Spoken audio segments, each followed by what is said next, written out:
Screw it, we'll just do it live. Thank you for tuning in, everybody. Enjoy this music.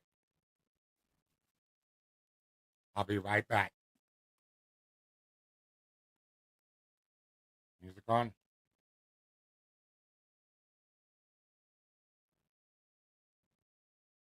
Oh man, this was working just a second ago.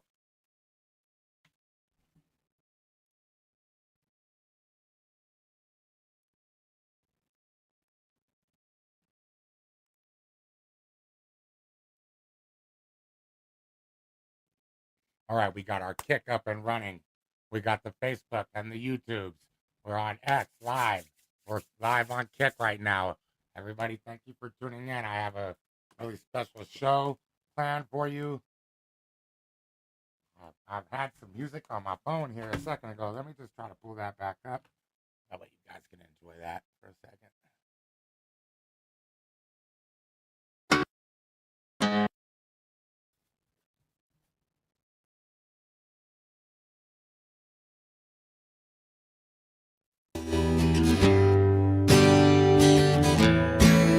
Chief got Enjoy that for about a second. Mama raised a cowboy.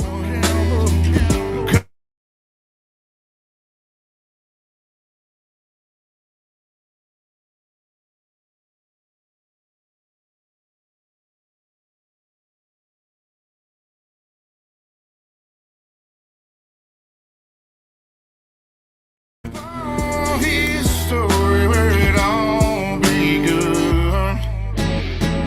Now law's in my blood. Country in my There goes that music, everybody. I hope you enjoy that song. eyes. It's a place where We're going to talk about the blue line of supremacy that divides us all and how that became a thing. I had Mr. Shields here respectfully come into the comments on the YouTube channel, and he says that I mentioned the blue line is associated with white supremacy and that it's well known, and he was asking for my source, and I gave him a Google link, and you guys can do that if you want to. Just Google it. I sent him a simple Google search. Didn't satisfy him. At the same time, I'm glad he got to the channel so that I can answer some of his questions with my knowledge. And he said those were opinions, and he wasn't too concerned about that. But anyway, long story short, we're gonna do a show about the blue line of supremacy that's dividing us all. Talk about the good times when good times end. I'm more than dust in the wind. I'm the Some song volume. of the South, where all that big boy shit will get you punched Got in the some good mouth. volumes. Let me know in the chat. I'm living to learn lessons. Got country inside my soul and a soul that's full of blessings. now law's in my blood. Country in my soul. Pine trees in my eyes. It's a place where I call home. Everyone who comes in and leaves a little comment, tell us what you want to say. We're up on the State of Accountability YouTube, Copwatch Chronicle YouTube. We've got the Voices of the Silence YouTube, the Amazing Audits Facebook page. We're live on X at Copwatch Chronicle, and we're live on Kick Copwatch Chronicle. So thank you guys for leaving a little comment, telling us where you're watching from and what platform you'd like to get your live streams on.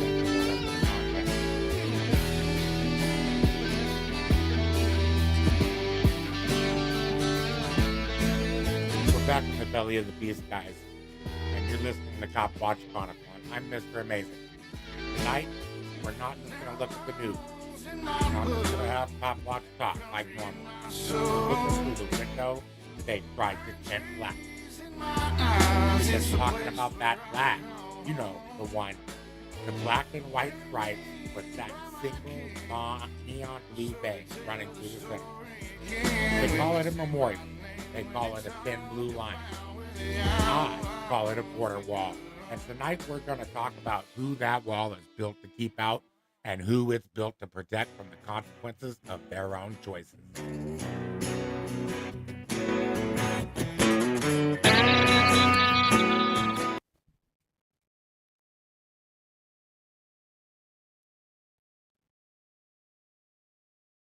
How's everybody doing tonight? Thank you for finding the stream. That's right. I should set up a TikTok. They give really good rewards over on TikTok if you go over to TikTok and you do a live stream and stuff. They're giving you away cash. Just thought I would mention that. You guys could check it out if you want.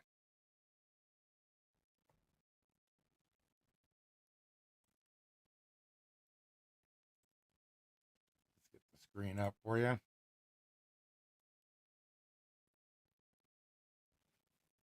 What is supremacy? Country in my soul, pine trees in my eyes. It's a place where I call home. Bury me by my king, so they tell the story again. Supremacy means that you feel like you have that you do have the ultimate authority, the supreme power, or the position of being the best. As you guys can see here on the screen, that's the definition.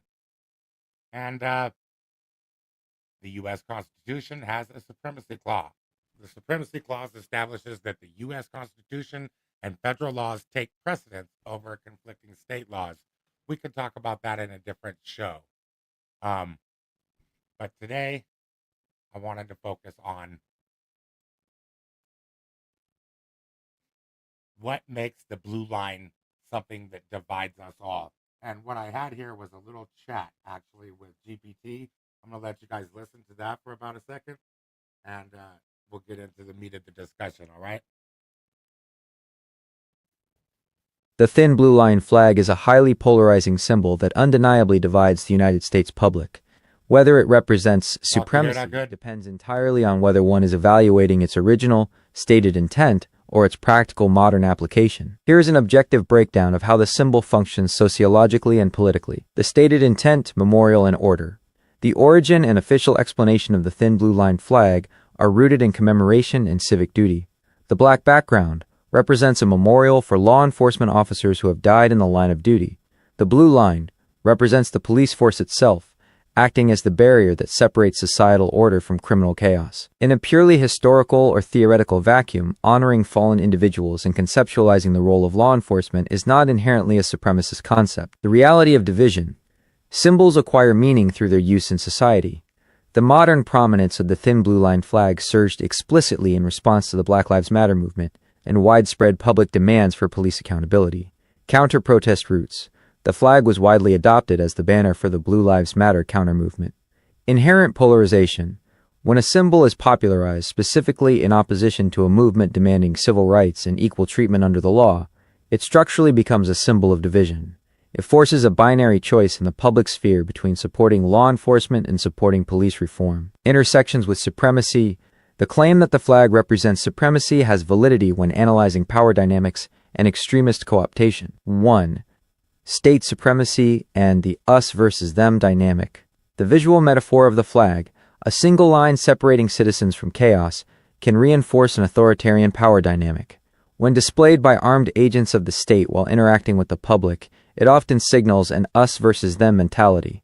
This asserts that law enforcement exists as a separate, elevated class standing above the civilian population, which functions as a form of state or structural supremacy. 2. Co-optation by extremist groups. The symbol's meaning has been fundamentally altered by its adoption by far-right and white nationalist groups. The flag was prominently flown alongside Confederate flags and Nazi symbolism at the 2017 Unite the Right rally in Charlottesville. It was extensively utilized during the January 6th attack on the U.S. Capitol. Because law enforcement agencies and police unions have not universally or effectively reclaimed the symbol from these groups, it has become permanently linked to white supremacist ideologies for a significant portion of the American public. Summary. While its defenders define it as a memorial, the practical reality is that the thin blue line flag operates as a politically charged banner. It creates a stark divide between the state apparatus and the citizenry, and through its co-optation by extremist groups and its deployment as a counter-protest symbol, it frequently functions as a marker of both state and racial supremacy in the modern political landscape. Living to learn lessons, got country and Say that It is again. absolutely true that a liaison model would require a tiny fraction of the people. My soul in a soul that's full of blessings. Now I'm losing my This is a great question, and it is exactly the kind of complex, highly charged topic that requires stripping away emotion to look at. country in my soul. Pine trees in Oh my gosh! Right my now. eyes. It's the place where I Anyways, so that was the take from Gemini conversation I had with them. We good on audios 5x5? I hear a little bit of an echo. Are you guys getting an echo too?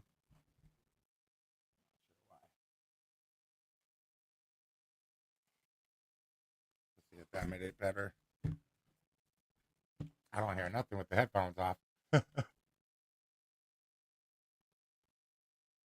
All right, yeah, you can follow us on our other platforms. I'll put the link in the chat if you want to check it out. We got another one here. Wanted you guys to check out this CBS News Chicago. I'm going to mute it, but if you wanted to see the whole video, you'll have to go over there. COPA releases body camera footage of deadly shooting involving police in Humboldt Park.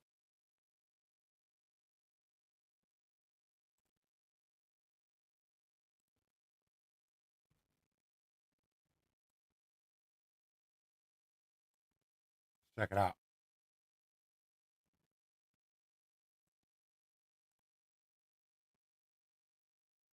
I haven't seen this yet.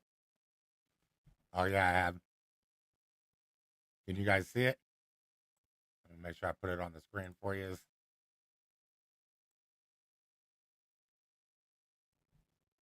I'll watch how they do them.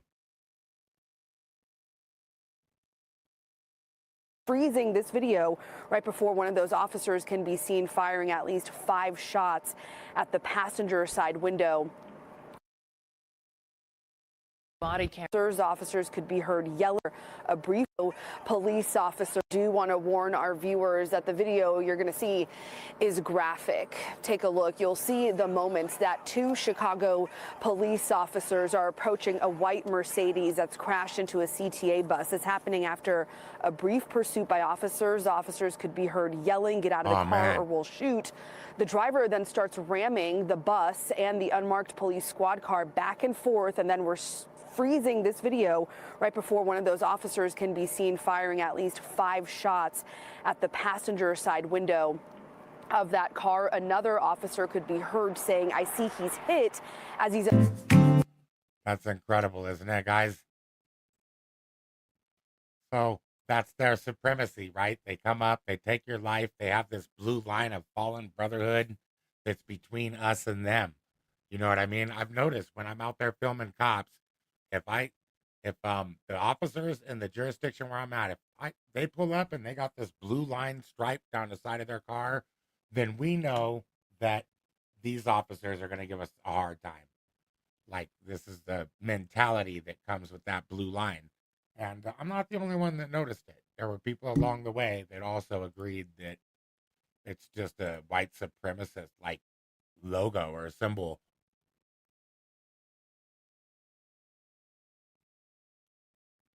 So let's get things straight. Protect and serve. That's a marketing slogan, guys. You know, it's not a legal mandate. The Supreme Court has told us in Castle Rock v. Gonzalez ruling that they don't have a constitutional duty to protect you. So what is that blue line actually doing? It's marking a separate class of citizenship, guys. When an officer slaps that sticker on their cruiser, they paint it on all their cruisers. They wear it on their tactical vest or around their badge. They aren't signaling service. They're signaling supremacy. They're telling you that there is an us and there is a them. You know, the us is the ones with the qualified immunity, the state-sanctioned violence, and union-backed silence. The you is you, the civilian, the person paying the taxes to fund the very shield that's being used to push you back. That shield isn't a tool for safety. It's a barrier of division. It dog shits on the idea of a public servant and it replaces it with a ruling class.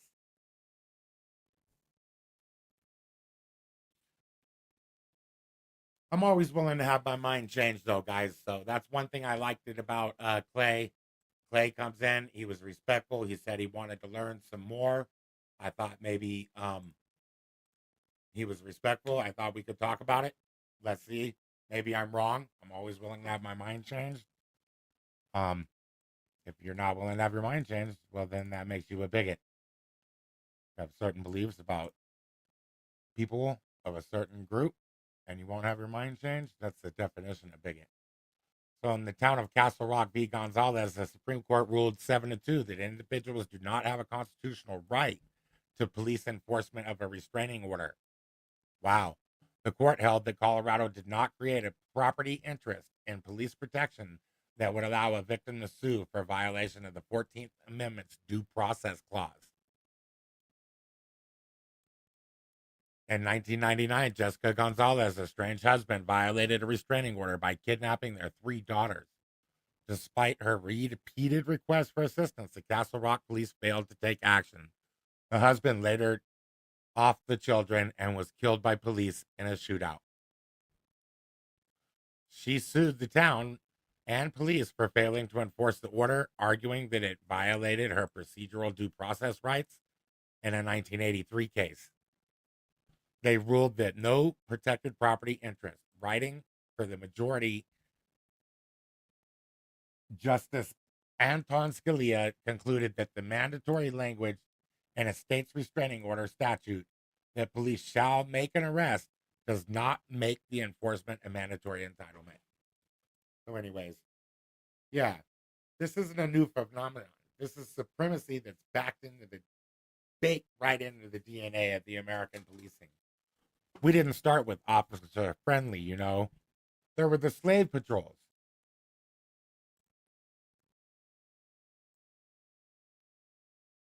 Right?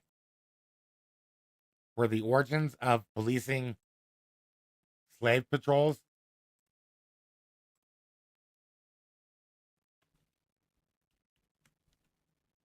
Can you guys see the screen? Origin of police is slave catching. Fact check. The claim that the origin of police is slave catching is a complex, often debated historical issue with significant proven but partial truth. While the sole origin of policing, slave patrols, while not the sole origin of policing, slave patrols are universally recognized by historians as an early organized and legal form of policing in the American South. Slave patrols were created in the Carolinas in the early 1700s with the mission of maintaining a system of terror, suppressing potential revolts, and returning runaway slaves. So there's that. Just saying. They were organized patrols, and they were designed specifically to protect the property of the elite and suppress the human rights of the marginalized. That was the first Blue Line, guys. That's the same ideology that we live under now. Remember 1968 Democratic National Convention, the Battle of Michigan Avenue? You can watch the footage. It wasn't just keeping the peace. That was a police riot. Officers took off their badges so they couldn't be identified while they beat protesters and journalists alike. They protected the status quo, but not the people. I heard that for decades, intelligence divisions in cities like Chicago and Detroit didn't hunt criminals. They hunted activists, and they spied on anyone who dared to question the power of the state. History, I think, shows us whatever the people demand accountability, whenever we demand accountability, the blue line thickens. It's a recurring loop of authority holding itself above the very people it claims to serve. When we see that blue line flag today, we're seeing a symbol that has been co-opted by the most divisive elements of our society. When it flies next to another flag of hate or at a rally for extremists and the good cops don't rip it down, the silence is the message. It tells us that the brotherhood is more important than the Bill of Rights. It tells us that a liaison or a brother in blue is entitled to a level of secrecy and protection that you will never have. Now I've seen that on cop watches too. I go on these stringer assignments, and it might be like a shooting, or one was a carjacking. People got hurt, and when an officer is involved in the shooting, they will take like 2 blocks, 2 whole blocks, and tell everybody go back in your house. They'll yell at everyone on the street to not come out, and they won't let you come out of your home and stuff. Basically, man, if it's just like a shooting and one of us shoots each other, they put like some tape around from tree to tree or whatever, just right there where the shooting happened. They put a few cones over the casings, and that's it. They don't care if you see anything on those cases. It's a level of secrecy and protection that you will never have. It's a visual representation of the warrior mentality. The idea that the city is a battlefield and the citizens are potential combatants. That's why they wear all this heavy gear. They have these long guns, these armored vehicles. You know, are they wearing trauma plates? Like, they're ready for wartime out there, and they use shotguns. You can't have a service mentality while wearing a symbol of supremacy. You can't be a part of the community while you're busy building a wall to separate yourself from it. Every time I see a cop or one of these public officials prioritizes that blue line over the truth, they're spitting on the GED holding, tax paying, hardworking people who actually keep this country running. They think they're the line between order and chaos. No, they are the line between the people and the justice we are owed. Keeping your cameras rolling, guys. I want you to keep your eyes open out there. If you see a stop, you need to try to film a cop. Get out of your car. Don't approach these officers. Stay within line of sight. Don't talk to anybody, and just film. These cops need to know that anytime that they stop their vehicle, there could be somebody there with a camera watching. I want you to think about this blue line, and don't let it blind you. Don't let it be a thick wall of corruption. It's trying to hide so much bad. We need you guys to stay vigilant, stay recording. Also, if you have a police interaction story that you would like to put on the Cop Watch Chronicle newsletter, you could just email copwatchchronicle@gmail.com. It's one word, and we will get your testimonial up on the site. I do get a lot of negative interaction stories over there, so we are currently prioritizing any stories of testimonials where officers were positive, the interaction came out positive, and everybody was treated with dignity and kindness in the testimonial. So if you have a story like that, share it over. We'll get it on the newsletter and let the world see it. We got to try to work to rebuild these bridges that have been torn down in the community. Don't you guys think? We got some more, a lot more links, a lot more funny stuff to look at, and a lot more to talk about. Thank you guys for being here. Thought it was Friday night. We may as well figure it out, talk a little bit, read some comments, tell us where you're watching from. If you want to create StreamYard shows better than this one, like mine, you could present your screen. You could go on multiple platforms. Just follow the link in the comments. You could get your StreamYard, and you save $10. I think they shoot me a discount or something. You guys are the backbone of the channel. We appreciate each and every one of your comments, likes, shares. Bonfires and tattoos. We keep it real, we don't take no shit. Yeah, the outlaws in the blood will go and pick me a switch. So when I die, bury me next to my kin. So we can talk for everybody. Oh yeah. What do you guys think about street justice? You guys believe in, I mean, the justice system, it doesn't work, right? It's the injustice system. So what kind of justice do you believe in? Do you still believe in the type we pay for? Or do you believe in like some street justice? Let me make sure you guys can see the screen. Got to get it up there. Boop, boop. Wrong one. This one. How's that? All right, cool. Check this out, man. This dude's sitting in court. He's not too worried, man. He's been brought in from the brought over from the jail or whatever, being held on often someone, I think. There's the dad's right here with the family. You can see the whole family in the back. Can y'all see this all right? Yeah, hear the dad right here. I think mom's crying. POV, you're in court and you see the man who took your son's life. I wonder what the ruling was. What made him go off? He clearly doesn't believe in the justice system. But boy, oh boy, did he screw up or did he not screw up? Because I mean, if I was this guy's family, I would be very mad at him. Actually, just for one little chin check, you could possibly screw up the trial. Am I right or wrong? Here, this man's supposed to be getting a free trial, fair trial. Boom, chin check.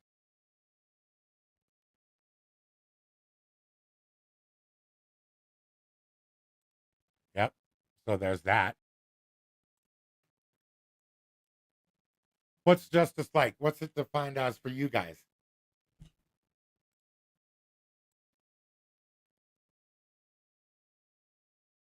I don't think street justice is right necessarily.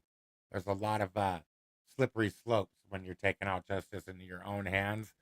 And if you do believe in the system that we have, then you got to give a person the shot to go through and be reformed, found guilty, and all of that in a court of law and reformed, right? Like that's the American way. That's our system. Next video. Viewer discretion is advised. You guys see this all right? Let me make sure. Boop, boop.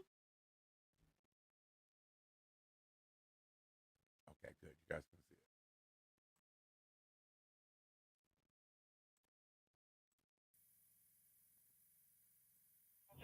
it. Proceed to route. Hey, partner. Hey, buddy. Yo, yeah, check this out, guys. Hey, motherfucker!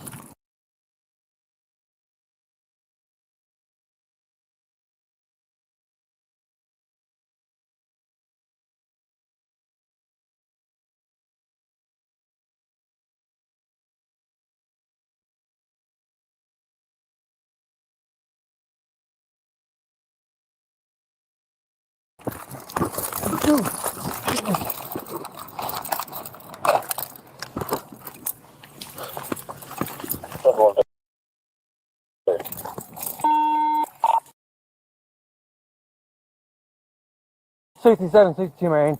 He's signal 55. 26. Hispanic, male, green shirt. He's running through the woods right now. I believe he's got a knife. Come here now! 26. HLB 1033 for now. Current any unit in the area of 11770 Northwest 11th plate, signal 13 India, signal 55.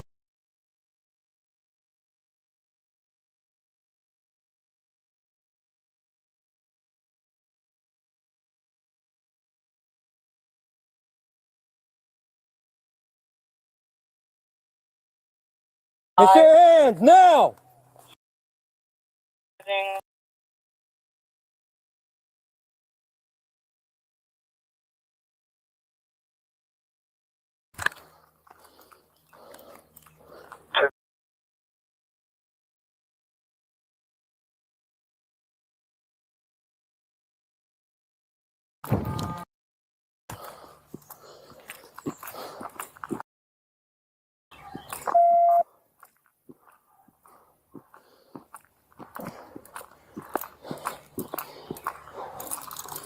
Lay down on the ground now!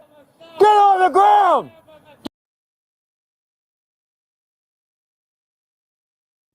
The dude's walking back and forth being shady and stuff. Dude's got his back up now, so they're gonna go take him down. Check it Yeah, out. because he come at me fast. I almost shot him earlier. Get on the ground! Get on the ground! Get on your stomach! Get on your Watch stomach! that knife. Get on your stomach! Watch the knife. Put your hands behind your back! Hands behind your back! Don't even Don't move! reach for anything! Don't even move! I'm gonna kick that knife Don't even away. move! If you move and you grab that Two knife, you're knives. gonna get shot. Do you I'll understand kick me? I don't think they should threaten you. I don't think you should be cursed at or demeaned. This guy's probably in a mental health crisis right now. It seems that way to me. And I don't think that anyone being serviced by another person needs to be called shithead names by the guy holding the gun. I'm just saying. And the other guy even had a knife. I mean, it's not like he even had a gun. So you're not even equally matched. You're the one with backup and everything. You don't need to be dehumanizing people and demeaning them while you're servicing them. You're supposed to bring this person safely to justice. That's your job. The knives away. I don't care what you got. Why are you calling for backup? Why are you calling for backup? I'm by myself. I'm by myself. I'm by myself. If you move, you're gonna get tased. Do you understand? Hey, I am though happy that he switched to non-lethal though. Hey, look, he got tattoos on his arms. That's kind of nice though. Birds, tree. I don't see no gang affiliated, nothing, y'all. Unless he's covering it up. That's probably what it is. I'm by myself. Why are you calling for backup? Because you were trying to stab. We got him detained. Anyways, here's the guy, Roberto Medina Marquez. May 13th, a couple days ago. Listen to what the dude says to him. Y'all can hear it, right? No echo? I should have killed you, bitch. You know that, right? I should have killed you. Okay. You're lucky I didn't. You know that, right? You should thank God for that. I would have killed you in your neck. I would have stabbed you in your neck.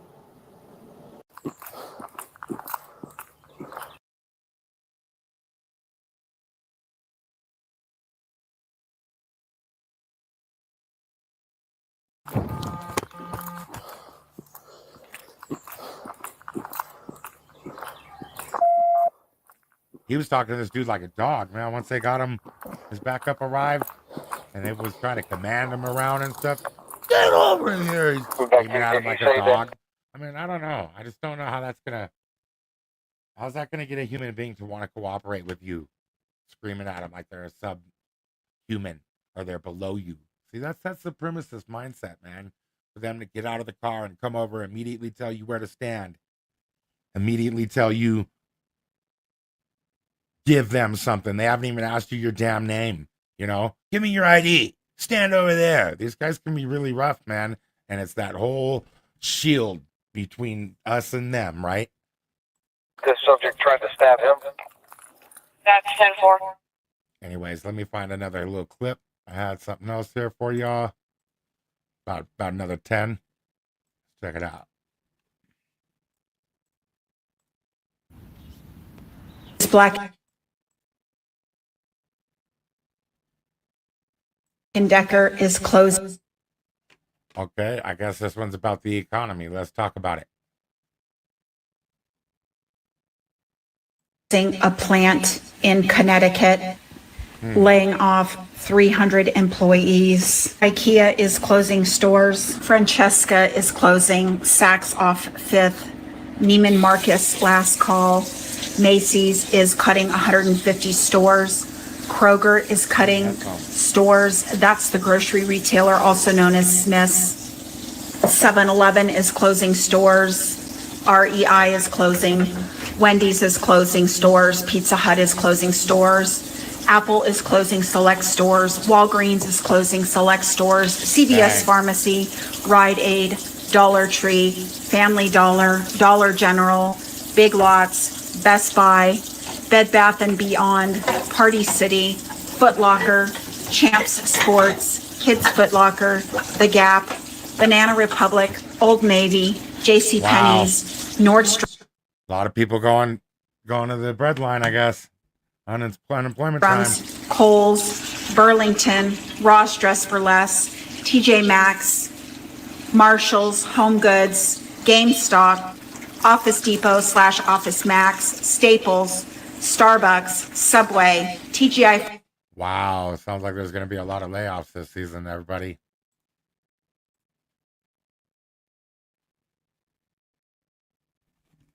Listen to the song real quick. I got to check something on my studio back end. Tattoos, we keep it real, we don't take no shit. Yeah, the outlaws in the blood will go and pick me a switch. So when I die, bury me next to my kin, so we can talk about the good times when good times end. I'm more than dust in the wind, I'm the song of the South, where all that big boy shit will get you punched in the mouth. I live life.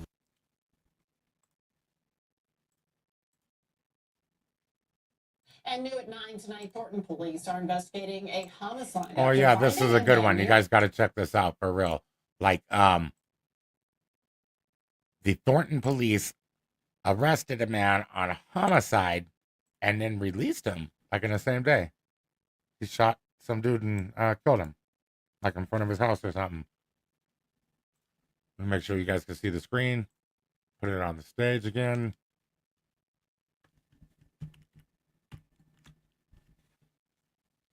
There it is. A crashed truck with gunshot wounds. Fox 31's Nate Belt joins us live from the scene where that truck is still sitting tonight. Nate, what do we know right now? Yeah, Kim, amazing is still here. Look, check it out, though. He shot this down the dude in street. If we take a step about maybe 50 yards this way, down the road, we are on Ogden Court in Thornton. Take a look at this right here. We've got tire marks on the sidewalk. There's paintings, presumably these marks from the Thornton police. There's tire marks all the way. I don't know if it was daytime or nighttime, but the dude was out here, I guess, with his truck, and he was breaking into cars. That's what I heard on here. And he was breaking into cars, and the guy came outside with his gun, and I think the dude tried to drive away in his truck, and the dude shot him. So he ended up crashing the truck down the street a little ways. Way up into the grass. That's also... They picked the guy up and charged him with murder, and then let him go. On the other side of the street as well. I think that just goes to point out how if you don't have a life of crime, you're not a career criminal, you can literally kill somebody and like you'll get a bond, like they'll let you out. You just agree to come to court. That's all it is. You might have to pay a bond, but if you've never committed a crime, you'll probably have $0 bond for a violent crime like murder. Homes that this truck presumably drove through the yard of. Now, here's what we know so far from Thornton Police. They say they were just dispatched out here at about just after 3 this morning. A 34-year-old male was found near that crashed truck just down the road there that we just showed you. They say they were suffering from apparent gunshot wounds. They say investigators believe that person was seen breaking into vehicles, attempted to leave the area in the truck after that shooting, and that's when they were struck. They struck multiple parked vehicles as they were driving out of the neighborhood before coming to a stop. Where you see that truck was just down the road there. Officers rendering aid to that person, but they were later pronounced deceased at the hospital. Now the suspect is a 23-year-old. He was trying to drive away, man, and a dude killed him. So what do y'all think? Is that murder? You come out, somebody's breaking into your stuff, they flee. Pretty sure if a cop did this, we'd call it murder, right? Oh, correct me if I'm wrong. Tell me in the comments. Oh, yeah. Do you guys remember Josh Martinez? He was doing a show the other day, and I found it interesting that the story that he had to tell. Like, Josh went through a lot of crap over a period of 5 years because of the government. And he was telling his story, and then the live stream cut off. Now, one of his stipulations for the 5 years was that he couldn't have a device or something like that. And I don't know. I'm concerned about Josh, though. That's all I was trying to say. After I came into the comments, his live stream abruptly ended. And then he didn't ever go live again. And he was talking about it. He was going to tell us more. He had clips and stuff he wanted to show us. And it's just like, what happened to Josh, guys? Does anybody know? Can we check on him? What?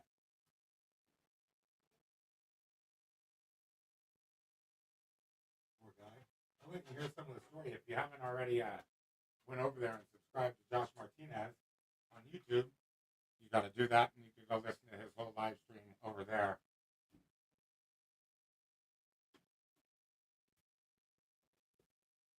Sorry for the brief delay. I had to hook up some headphones, so the TV's not being heard through the mic. Let's see if it's better now. Oh, yeah, so much better. He's got some chickens out there on his ranch. You're not allowed, hey, what's up, guys? You're not allowed to sell them. Been a while. Just doing a live stream for the first time on my channel. It's been about maybe 5-6 years since I've uploaded anything. I don't know, man. There's a lot to cover. There's a lot of things I've experienced ever since my presence on social media. We were raided by the FBI over Facebook posts. I was placed on $1 million bail. Do you guys remember the Facebook meme? It was the officers, where they're like Marines or cops, and Boston cops or something, maybe carrying a casket. It's got a flag draped over it. It said something about freedom seeds get planted every time an officer goes in the ground or something like that. And he said he couldn't wait for certain officers' freedom seed to grow. Or that's not exactly the post. You guys will have to find it, but that was my recollection of what happened. And for that, they charged him with terrorism and gave him $1 million bond. The judge kept denying. They made it out like he was the worst thing to happen. And he was blacklisted from Vegas. So that's a kind of a short list, I think, of people you got to be kind of notorious to be on. Bail. So he makes some very interesting claims in this video about the LVMPD officers being connected to the students. I finally got back into my account. It's been tough getting back in, but I finally figured it all out. What's going on? Nice 3DP. Let you guys know I'm doing all right. Just out here in the Nevada desert. I don't live in Las Vegas anymore. I'm living out in a town called Moapa. Hang with me, guys. We're going to scrub it. Let's find out if Josh is safe. Let's listen to the details. It's I find it incredibly strange that we have not heard back from him since the phone went out or whatever happened. Farming. I'm a chicken farmer now. That's one of the big sources of income here for my farm. And it's been pretty cool. It's been wild. Oh, well, I thought he couldn't sell them. Later on, he talks about how he could give them away, but he can't sell them. So I might have been misled about that. But I was on house arrest on this farm for 4 years. So imagine that. This guy's in like a remote area of Nevada on a farm, and he can't leave it. He's like homesteading, I think. I don't know what kind of living arrangement he has, but you heard him. It's a farm. A little over. And then they won't let him come in to the populated area nearby also to make it even worse. 4 years. He can't leave his farm. I guess it doesn't make sense. But yeah, when he could leave his farm, I guess he couldn't go to Vegas. He'll tell us about it. And it was tough getting some work.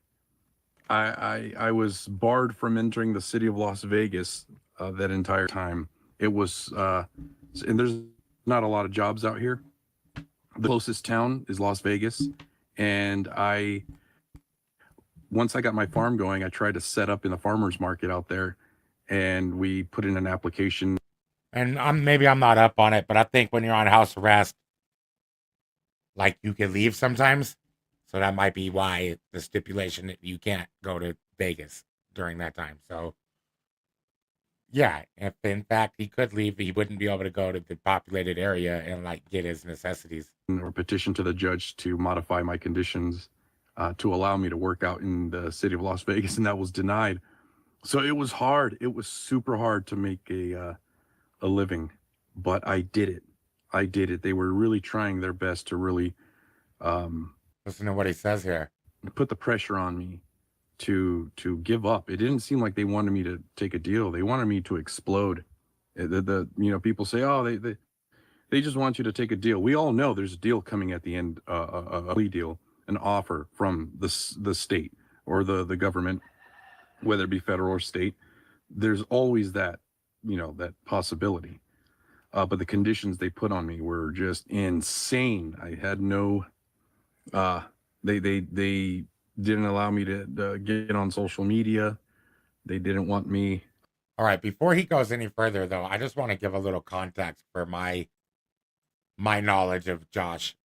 When I first heard about Josh, I was in the Las Vegas City Jail, and I was talking to Eric Brandt on the phone. And Eric was telling me how Josh was arrested. And I guess at one point, Josh was on probation for something. I can't remember. I'm sorry, I just don't remember what it was. He was on probation. He was ordered to not have weapons. So there's like an officer, and again, allegedly, I don't know all the details. Supposedly, if I'm wrong, tell me in the comments. But there's an officer that was like romantic or something with his ex-old lady. And so on the last day of his probation, the very last day, that cop came to his house. Now, when you're on probation, you have to let the cops in. That's it. I mean, that's mandatory. You have to let the cops in. They can come in whenever they want, I think. So anyways, he lets him in. The guy comes in and he finds the fire poker. And he takes the fire poker and he arrests Josh and he says, "You're in possession of a weapon. So you're under arrest." And that's where Josh was arrested. So if you're ever told that you're banned from having a weapon, you just need to know that every single thing is a weapon. And they will wait till the last day when you're reformed. You're a day from reformed or whatever. And they'll come in and find something in your house, like a paperclip. Literally a paperclip. Anything bigger than that will get you arrested for having a weapon. And yeah, that was my first knowledge about Josh. I couldn't even have a phone, a cell phone.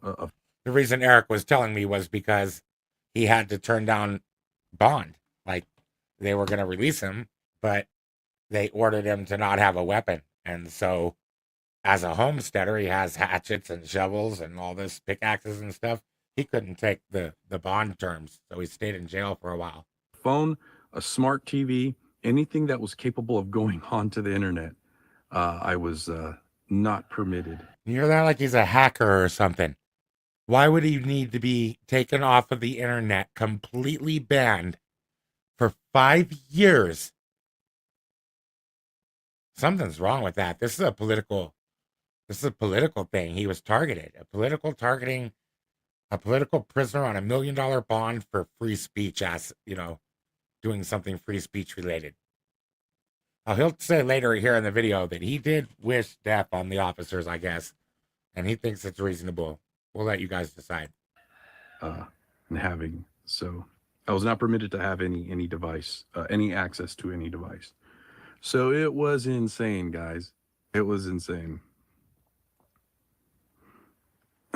So I got my farm going. I raise about 600 chickens at a time. I have right now 600 meat birds. I raise cross chickens. We process them here. Folks are always welcome to come out and process their birds here. I have some goats, dairy goats and meat goats, a couple of hogs. And that's cool, man. Yeah, and some layer hens. So everything's over. Everything is over. They decided to do time served and let me go. And so I don't know if that means they dropped the charges, though. I would like to know that. So it sounds like they just held him. They're doing this to a friend of mine right now, South Carolina corruption monitor.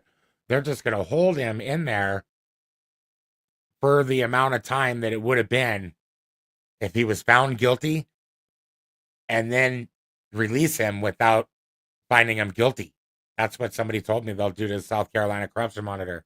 I think that's what Josh is saying they did to him. They held him for like the entire legal amount of time, and then they released him without charges. Tell me, that's not wrongful imprisonment.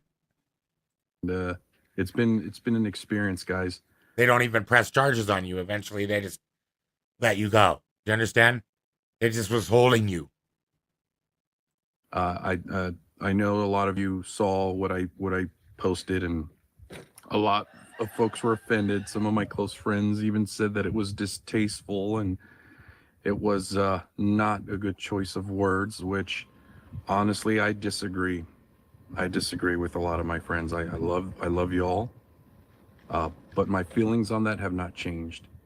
My feelings of wishing ill on those who have affected my life and have destroyed my family and have done things in an attempt. It felt like they were trying to get me to off myself. I hope he's got some therapy. Being involved in activism can be very traumatic, and or to do something insane and give them a reason to take me out. It wasn't, you know, oh, you know, you really broke the law. We're trying to protect and serve and protect the community. Josh Martinez, this is the channel over here, guys. Martinez 4553. Guys, check it out. Send him some love. Tell him, where are you? And have done things in an attempt. It felt like they were trying to get me to off myself. Oh, poor guy, man. Or to do something insane and give them a reason to take me out. It wasn't, you know, oh, you know, you really broke the law. We're trying to protect and serve and protect the community. No, the amount of pressure that was placed on me was Okay, now, before he goes any further, I just want to attest that from my own experience, I know that the detention facility, the Clark County Detention Center where he was being held, was far worse than the jail that I was in. The Las Vegas City Jail and the Clark County Detention Center are like two different universes when you're being locked up. The Clark County Detention Center, I think, is widely known to be like the worst jail in the world. I'm pretty sure. I've been in there with people from all over the world, and they're always astonished at how bad it is, how bad they're treated, and how bad the food is. So, yeah, it's just it's a real bad place to be. And I know that should go for jail probably, but it's worse than it should be. And he's going to describe some of the ways. They did some of these things to me even in the city jail, like sleep deprivation with music. They'll do that. They'll make sure you can't sleep. They see you sleeping, they'll come over, they'll hit your door and shit. They'll shine a flashlight in your eye, like they won't let you rest. But the facilities are much better. I don't know, they're different cops. So over at the Clark County Detention Center, you have the LVMPD. They run the detention center, the county. Over at the city, you have the Las Vegas City Marshals, and they're just like, they're nicer, man. It was intended for psychological reasons. I mean, the solitude. Yeah, even at the city detention center, I was made to feel less than a human being. Ultimately, I one day realized that I was just a fish in there, basically. Confinement, sleep deprivation tactics they did while I was in there. Not allowing me to shower for days. Putting me in cells that were filled with feces and urine and. All right, so just to cover some of these things, let me go over it again. These tactics they did while I was in there. Sleep deprivation, that's a known torture tactic. It's like, I think it's a basic torture tactic, and I think it's illegal when used in war or something like that, right? One way or the other, it's a torture tactic. And you could start to lose your mind. I remember I couldn't get any sleep, and people were screaming in the vents. There was an insane person in the cell underneath me, and he would not stop screaming in the vent. And it was almost like, did I snap? Is it just the circumstances made me think it was a voice? Honestly, just sleep deprivation alone can take you to a dark place. Not allowing me to shower for days. So you are mandatory supposed to be allowed to have a shower within 72 hours, back to back. You always get out and have shower time within 72 hours, and you get an hour out of your cell for yard time or whatever, exercise time every day. Supposed to be. Putting me in cells that were filled with feces. You were never to be put in a cell ever for 5 seconds. I believe even in we should look it up, but I think even in the case of like a institutional emergency, they're not allowed to put you. That's not an allowed circumstance. And urine and putting 2 ankle monitors on me. I had 2 ankle monitors on, one from the state and one from the federal government, both supervising me. And while he was in jail. What? I can't imagine, man. It was just over the top, and it was just so obvious. And then they barred me from not going on the internet, but they also barred me from making any statements to the media. I had gone. I wanted to give my side of the story. So they made him radio silence. The federal government, the state. They effectively chilled his journalistic press rights. Of Nevada, the prosecutor, which was Eckley, he put in a request to bar me from speaking to the media. Yet he gave statements to the media. And hey, that's how they do, man. They told me I couldn't use my phone, and then all the court staff came in, and they were all texting each other. They were texting on their phones. I'm like, they're texting the defense or the prosecutor. This ain't right. But I can't use my laptop for my defense. And told them that, that they're doing their best to protect the community and our officers. Or like I wanted to help Melinda, so I was going to text her some chat GPT stuff or something, but they wouldn't allow us. They wouldn't allow that. But meanwhile, the other side is doing it blatantly. I complain in open court, and they basically said, well, they work here. So it did not apply to them at all. Because threats like this have no place on social media or in our city, blah, blah, blah. Threats like this have no place on social media or, and told them that, that they're doing their best to protect the community and our officers, because threats like this have no place on social media or in our city. That's exactly what free speech is. Where do they belong then? I guess they're not supposed to come out of his head. Blah, blah, blah. Martinez is an extremist. They call me a white supremacist, even though I'm Chicano from El Paso, Texas. It isn't that they. The white supremacists calling the Chicano white supremacist. Of course. That's relatable. Didn't want me speaking out, because think about it. If a prosecutor heard a prosecutor in a murder case, totally a different scenario. A prosecutor in a murder case hears that the murderer, the accused, the defendant, wants to give a statement to the media. He's going to. Oh, he's got a super good point right here, man. Yeah, you would think as the prosecutor, of course, you want the defendant to talk about the case. You want him to talk about the case because anything that he says, you're going to use. You're going to use to prosecute him, right? So you would think in a high profile case or something like a murder case or something, of course you would want the guy to talk to the cameras and shit. Maybe he'll slip up, mess up. I could use that against him.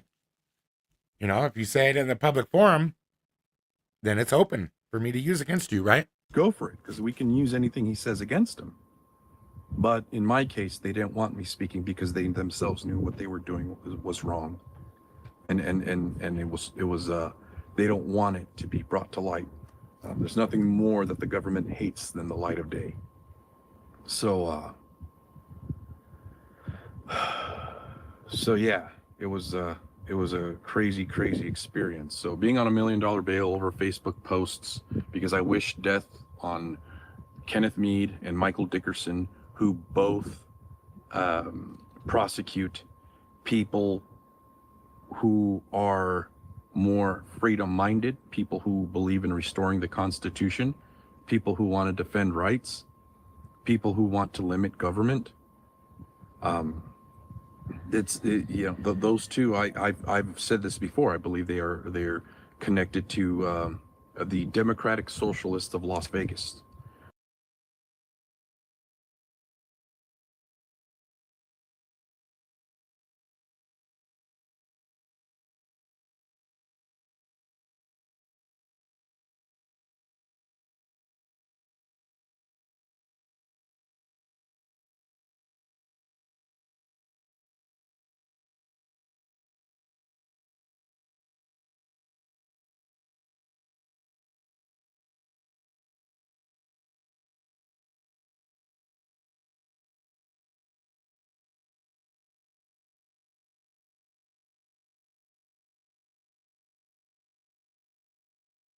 Anyways, Gary Gordon, I can see you over on Facebook. For some reason, your comments aren't appearing for me on StreamYard, so I didn't see you at first. But thank you for staying tuned, man. I'm going to cover this Josh Martinez thing, man, because there's a connection there. And I'm going to always look out for my people. The dude, he began to start treating me nice when we first met. And anyways, it's what professional courtesy here, professional respect. One of the things I used to love to do is when Josh would do an audit in Las Vegas, I would come behind him and I would back up the audit. And that way I could make sure if we were being effective, sort of as like an undeclared team of sorts. It was fun. I believe they are. I believe they are tied to those political groups, the Democratic Socialists of Las Vegas. I believe they are. I believe they are tied to those political groups. And it's so funny because on that topic, they contended everything else that I had said, that they were unconstitutional, that they were violating their oath. But that's the only thing they didn't come out and say, that was false. Everything else I had said that, they're unconstitutional, besides the supposed, the supposed threats and whatnot. They were saying that I had called them unconstitutional. I had called them tyrants. I had called them their jobs and the things they do as a violation to the Constitution. So they had they He looks a bit nostalgic there, didn't he? Said that yeah, what Josh said here is totally false. But what about my accusations of them being connected to the Democratic Socialists of Las Vegas? I wish he would have been more specific about some of the things that they did to him in the jail. Like specifically, better specifics of granular things would have been nice. But also if he could have been more detailed about why he thinks that these parties and people are connected. Blame it all on my roots that I showed up in boots with this old ragged guitar. Guys, do me a favor. Make sure you like, comment, and share the stream. We're trying to work towards some goals here. Probably going to go live on TikTok later with a little bit of a fundraiser chat. So you guys are already subscribed over at Amazing Audits on TikTok. I believe that's tiktok.com/amazingaudits. I can drop a link real quick. That big boy shit will get you punched in the mouth. Right stuff. With no questions, I'm living to learn lessons. Got country inside my soul and a soul that's full of blessings. Now There it is. At Amazing Audits. country in my soul. Chat for y'all. Got some goals we working on. Trying to get some folks to follow us on our platforms. Work towards some wheels for our butt. So they tell the story again when they say my name, when they talk about where the outlaws we do. So they would fight everything like about being unconstitutional and everything because they didn't mind talking about that. But when he brought up connections to their being compromised by the Democratic Socialists of America, then they wouldn't bring that up in court. Some proof out there that we would find if we were to hunt down, we could probably find. So this wouldn't be that hard, in my opinion. Very simple records request. Maybe I'll do it. I don't know why Josh hasn't really thought about it, but just let's records request all the electronic communications where the police spoke with the Democratic Socialists of America. Let's just do a simple records request for that. I mean, there they are. I was checking it out. Democratic Socialists for Environmental, Economic, and Social and Racial Justice for All. The right page. Could be a different group. Community of Vegas comrades committed to uplifting our cities with advocacy and organizing for a nationwide, worldwide working class movement. Another workers' party movement thing. Right? Mama raised a cowboy. Back to Josh. Let's check it out. this, and then How long? To me, that's just an Whiskey idea. in my blood. The Democratic Granny was a rebel. completely alone. She was see, gone. if he would have been more specific, but these are good details. He's just saying the people make worse threats than him, so I can see why he's focused on it. That he said this group makes worse threats than him, and they actually post like wanted signs of police officers or something like that, and dead or alive it'll say, and they don't do anything to him. So I think that's part of his reasoning here behind that. So they tell the story again when they say my name, when they talk about where the outlaws be good.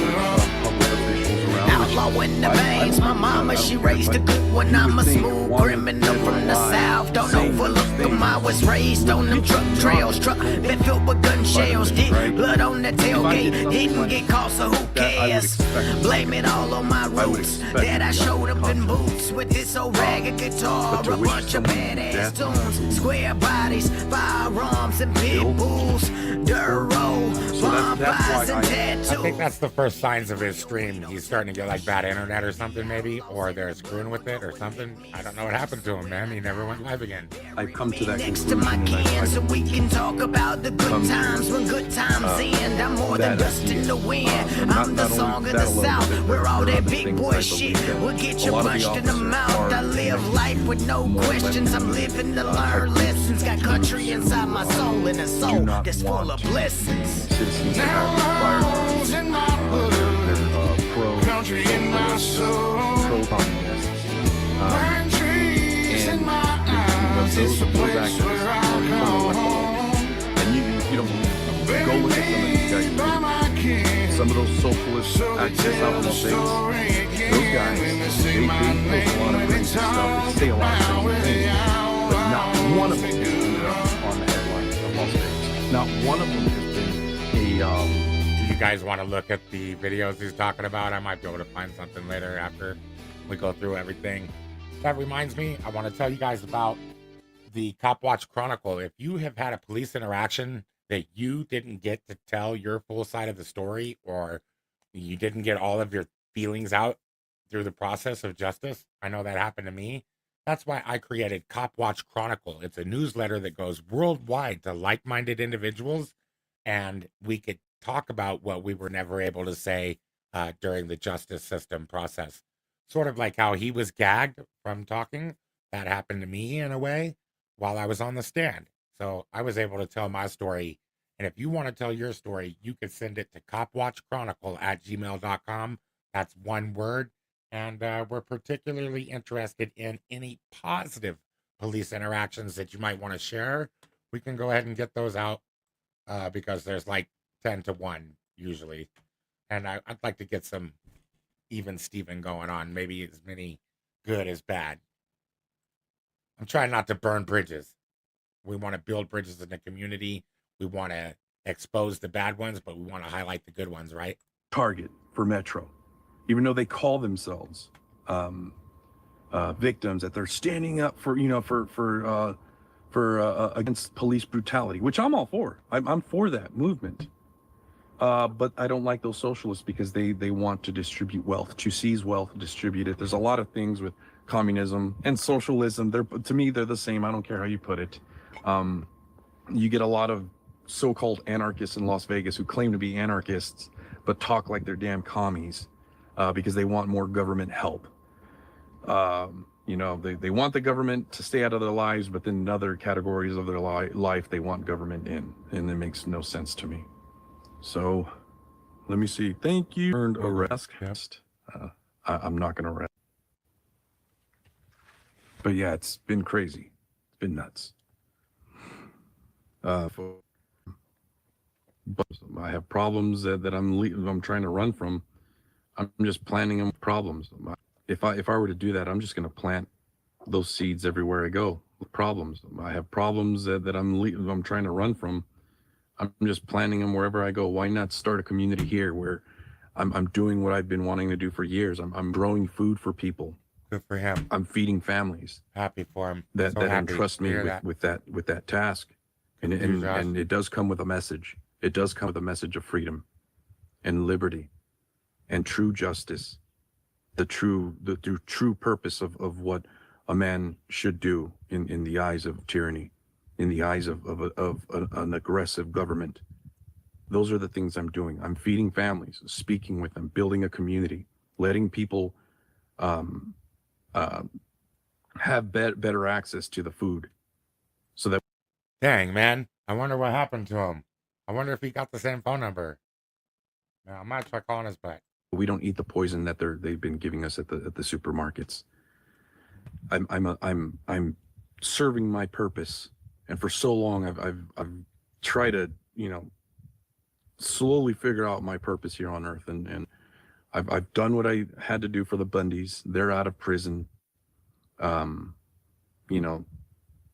Slowly, but surely, trying to get to my goals, trying to reach my goals. Yeah, it was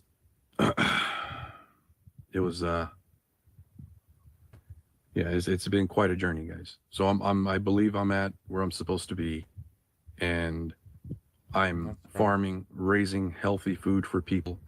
I've been teaching people how to butcher animals, goats, pigs, did a cow. Good for him, man. What he went through was extremely traumatic. They put him on $1 million bail. I think they had to come up with $100,000 or something, guys. Or they might have got it reduced, but yeah, there was a lot of money. The Bundys helped him out. They matched for some of it. Just a story of how that blue line, it divides us. Those officers, they felt empowered to do these things to Josh, and then the state backed him up with the full power of the law, charging him with top tier crimes. Pretty crazy, man. I can't find his number on my phone. I know we were talking at one point, but I must have stored it on the device or something. What do we have next? Basically, Josh Martinez was gang stalked by the government, but when the government does it, they're just organized. That's just how the government works. It's just oppression, right? They made him want to kill himself.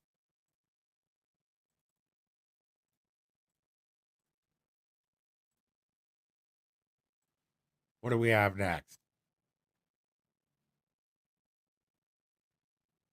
Oh, a couple of days ago, Aurora police arrested a suspect following an armed carjacking that involved a kidnapped passenger. They found drugs. There was a high-speed chase, pit maneuver. They landed on South Quebec by Exposition. 55-year-old Larry Barnes is facing kidnapping, motor vehicle theft, and drug charges. Is this the dude? They opened up this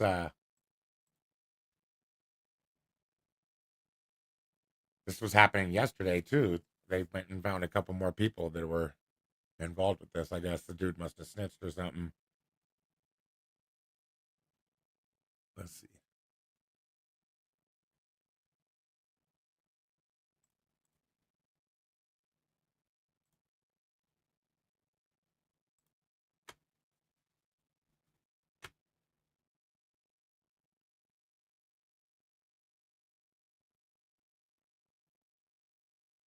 Hey, it looked like the dude pointed a gun at him too.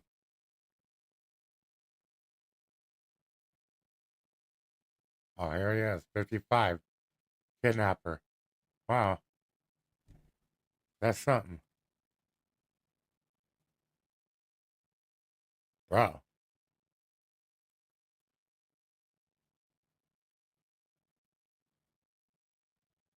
Aurora police say a man stole a car with a woman who was blind still in the passenger seat. Jeez. They shared dash cam video of that chase and the moment officers ran to the car in order to bring it to a stop. Aurora police say flock cameras detected a stolen car around 3 o'clock Monday morning, and the driver took off when they tried to stop him. 55-year-old Larry Barnes was arrested and faces a long list of charges, including kidnapping. Hey, he was probably. Last 2 I don't years, know. Sanborn I don't has- know what he was doing, man. I'm just saying, though. I think he was probably just helping that lady. I don't know if it was. He was probably doing some free felony or something. I don't know. We don't know the circumstances. Did y'all see it though? It was on the screen, right?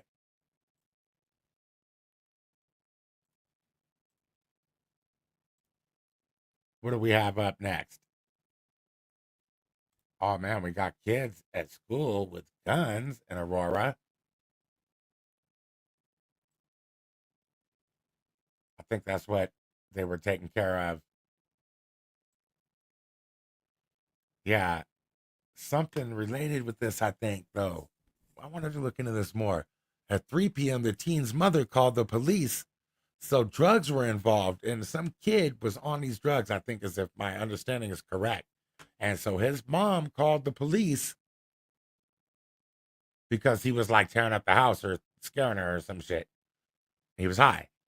And that he barricaded himself in. Says that he threw homemade explosives directly at the APD responding officers. Oh, dang.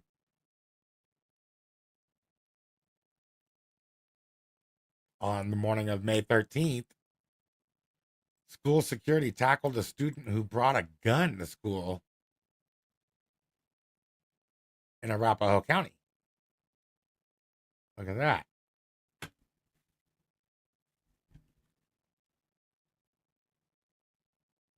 Just after 8:40 a.m., they began investigating about a 16-year-old spotted with a gun in the hallways.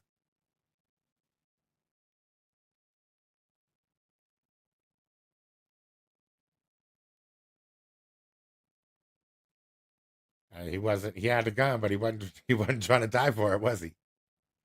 Let's see.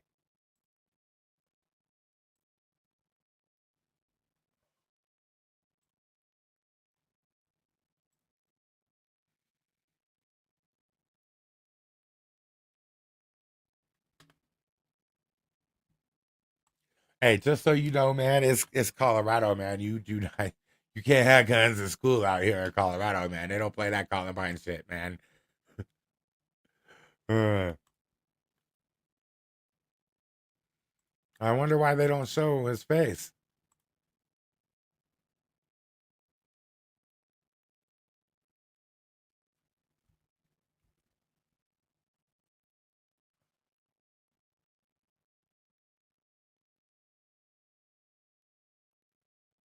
Oh, snap.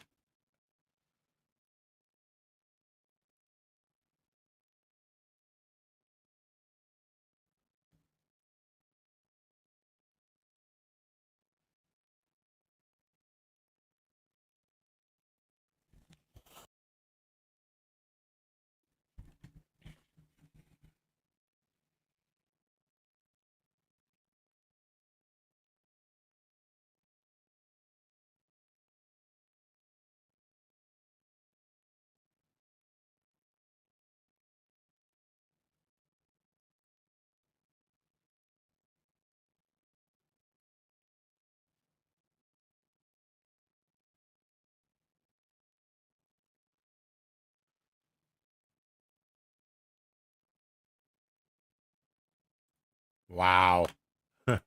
So the kids are strapped. They're strapped at school, man.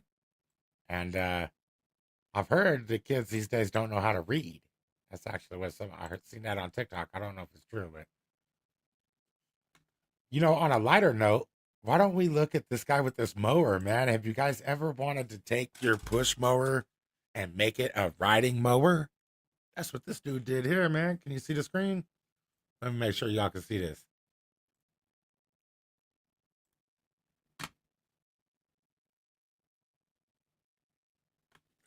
I might have missed y'all on the last one. I'm sorry if we couldn't see or hear the screen. Might have just been me rambling. I got it fixed up though. We're turning a push mower into a ride-on mower. I'm gonna just add my own steering rack and whatever you want to call it. It is well done. This might work.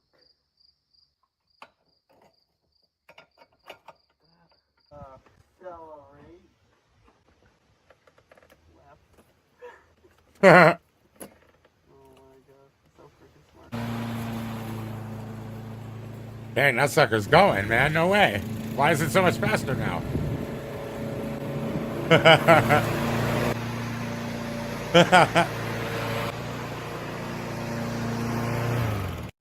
Why are you buying those big old expensive riding mowers, man?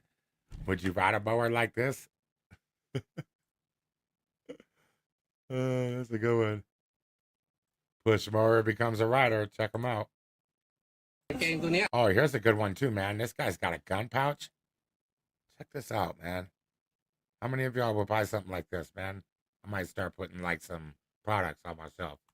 ปกติเราจะพกปืนอย่างเงี้ยมันพกไม่ได้นะแต่ถ้าเป็นตัวนี้เราแมกกาขึ้นมาแมกกาซีนผูกรูดซิปอันนี้คือเรารูดซิปมาเลยซิปตัวนี้เวลาเราเข้าเนี่ยทุกคนจะไม่เห็นซิปเพราะคิดว่าคงไม่ใช่ You can't see nothing. มีกระเป๋าปืนตัวด้านหน้า Oh, somebody's trying to rob you. Oh, I was just looking here. ก็คือทั่วไป There's nothing. ถามว่านั่งได้ไหมนั่งได้นั่งได้ขึ้นปืนได้เวลาขึ้นปืนนะครับพร้อมใช้งานได้เลยนะปืนนี้ลงข้างล่างอันนี้ผมรูดซิปนะอันนี้ซิปมันยังใหม่อยู่นะครับอันนี้ระบบล็อกเซฟล็อกนะปลดล็อกพร้อมใช้งานก็ดึงที่ตัวนี้เบาๆอย่าดึงลงนะครับให้ดึงขึ้นนิดหนึ่ง Yeah, that's a dope ass gun pouch. I like that. ได้เลยตามนี้นะครับนะอันนี้ก็ถือว่าเป็นรุ่นที่คนหาเยอะกางเกงตัวเนี้ย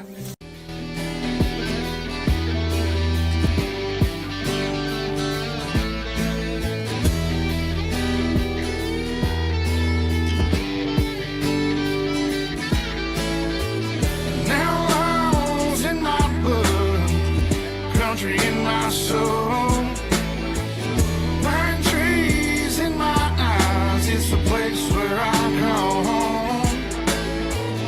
Buried me by my kin, so they tell the story again when they say my name. When it's Yeah, I was thinking today. I was thinking about these cops at Aurora, or I think it was Douglas County or something. Let's see if I can find it. The Douglas County sheriffs are honoring their fallen. And I don't know, maybe I'm just weird or something, but maybe it's just statism or something, but I was thinking to myself, this is beautiful what they're doing, right? Like for fallen officers. But what a world it might be if these departments celebrated and honored the people that they had fallen. You know, us. What if they honored us? How much of a bridge building? See, this is that blue line of the fallen that divides us. See, look at the blue lines on their hats too. See? Wherever you see this blue line is racial supremacy. Look at that. They're all wearing it. And it almost looks like it's not even allowed on the uniform, because if you look, the rest of the uniform is not got it. They don't have it on the sidearms. Let me look a little closer. Oh, it is on the uniform. My bad. They're lined in blue all over. I didn't see that. They got blue line all over. That's your Douglas County Sheriff, I guess. We're honored to stand alongside agencies from the West State today at the Colorado Law Enforcement Memorial. Yeah, so proud of you guys for being there, fallen officers. And I'm thinking to myself, like, I hope their souls are punished forever, I think, is what I was thinking. Like, how many lives did they ruin? That's really what people need to be thinking about. These are not good folks. I'm not going to celebrate their death, but I don't wish anything good for them. How do you guys feel? Tell me what you think. I mean, we want to highlight whatever good deeds and stuff, man. But you know what? Never ever forget that behind it all is this blue line of supremacy, a lot of pain and hurt. They hurt a ton of people before anything happened to them. Always. So every time a cop gets out of their car, they turn someone to our side. Let me see. I didn't put it on the screen. Let me see if I can put it on the screen again. Here it is. Can you guys see it? They went to the fallen officer memorial here. They're all wearing the blue. They got totally trimmed in blue. All over trimmed in blue. They're so honored. Fallen officers, blue lines all over the whole place. It's bullshit. These guys have been tricked. That's my take on it. They've totally been tricked, and they think of it. They trick them that it's a blue line of fallen respect and all that, but all it really is just a line that divides us from them. Makes it okay to do anything to someone without the blue line, but you give the utmost secrecy and protection to somebody that's got the badge, right? It's not right, man. I was also thinking about Christian theology a lot today, and I'm thinking to myself, like, how did anybody ever go for this idea that there was a judgment after life? Like, the first thing you do when you die is you get judged down and shit, dude. No one ever even, like, gave you the instructions. You don't understand what the characteristics of this place are. Nobody ever told you where you were before.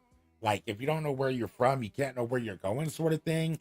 God, our Heavenly Father, is not even going to sit down and explain how we got misguided. It's just straight to divine judgment for all of your bad acts, you shitty being, you. Is that what it is? I mean, that's what it seems like to me. That's what I've heard.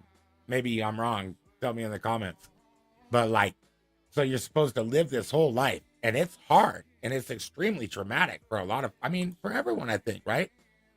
From the moment you're born, like, you have to fight hunger your whole life. It never ends. There's a lot to living, and we don't really understand why we're doing it. We have to pay rent to live on a planet we didn't ask to be a part of, and all I'm saying is, the first thing you're going to do is hold me to judgment after this ends? Not a loving heaven. That doesn't seem very fatherly, very loving, very good in any kind of way, right?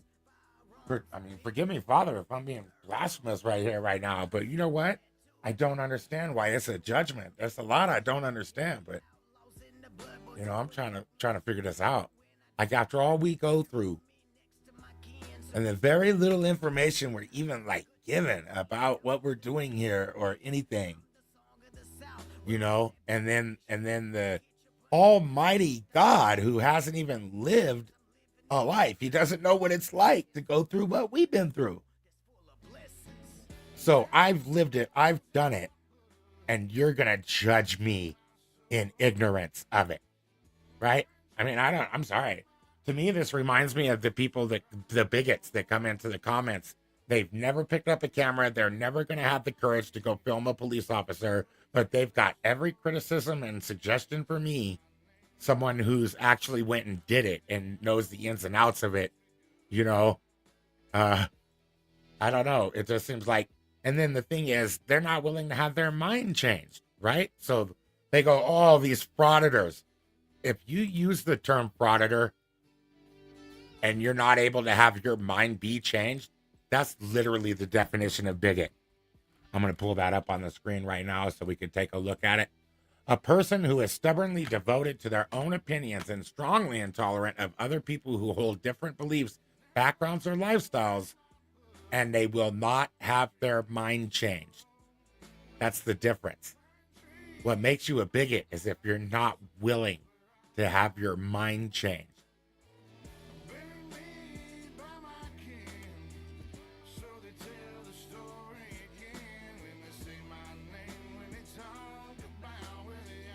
Stubbornly devoted to their own beliefs and prejudices, intensely intolerant of beliefs, backgrounds, or identities of others, and is often directed at differences in race and religion.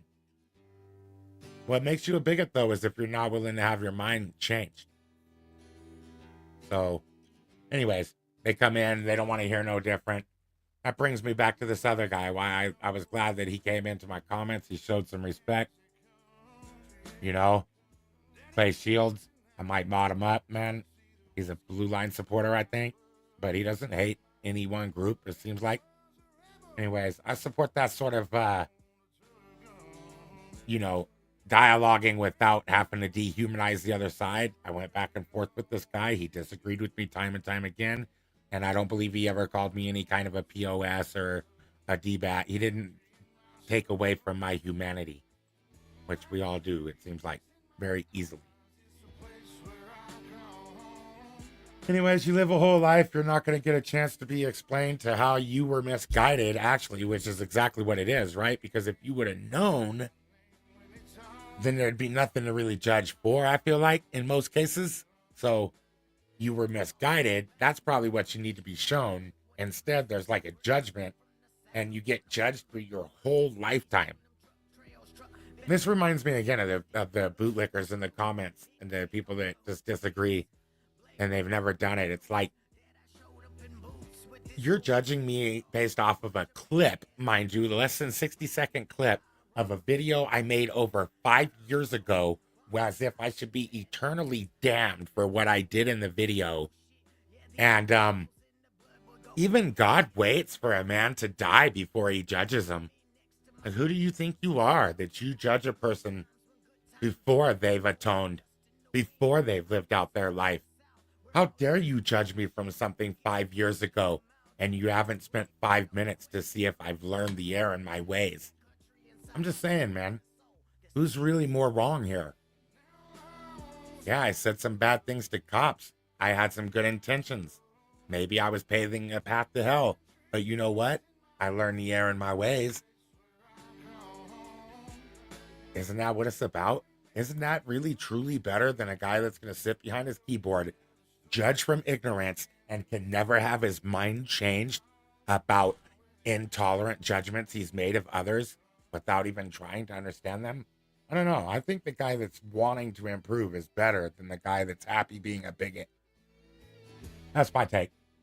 Anyways, those comments, they don't really bother me so much anymore. I realize that when they come in and they're like projecting all of this emptiness and hurt from inside of themselves onto me, and I think everyone can see it.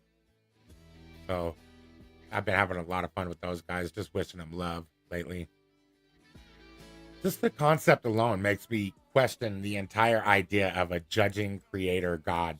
You know, I always thought it was weird that, like I said, that he hadn't lived a human life. How can you judge? It's like you people that talk about drug addicts or whatever kind of addict and stuff, and you never use any kind of a substance. You shut up. You don't know what you're talking about. You literally don't know what you're talking about. And the comeback is always like, oh, my uncle so-and-so, my friend's dad. Yeah, that's not even derived from your personal experience. You don't know just from observing. See, you're going to make observations and draw conclusions about the causation, and you really just don't know what it's like. If you haven't been homeless or whatever, anything, you really don't have a firm footing to judge it. I face this all the time, man, when I'm out cop watching. People come in the comments, they've never filmed a cop. They've never voiced any kind of disagreement with law enforcement, in my opinion. And they have all their criticisms, right? They're never going to have the courage to go do what I do. Why didn't God come down and live a life before he passed judgment on people that do? Where's the grace? Where's the love? How is that fatherly? A bad dad, maybe. Beat you as soon as you come home without telling you how you did wrong, right? Is that how God treats us after we've lived this whole life in the ideology of Christians? Wouldn't it have been his fault to like have let you be misguided? Like he set up the entire situation and he's supposed to be your father, right? Tell me if I'm wrong in the comments, man. Tell me how I'm wrong. I'm just trying to grasp this stuff.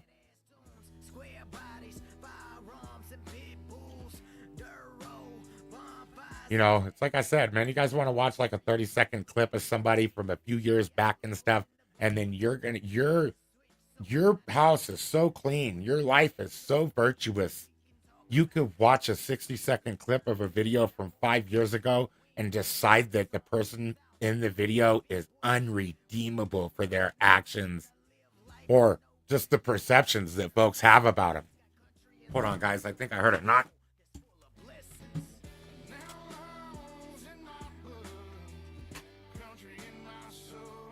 guess not. Had to check, though. Thought I might have been getting swatted. No, I'm just kidding. Anyways, maybe before you label somebody as like irredeemable, shouldn't you just try to explain how they were wrong and out of pocket? Isn't it better to just come in with a little bit of love? That's the other thing. You guys come in, you spent no time learning about me.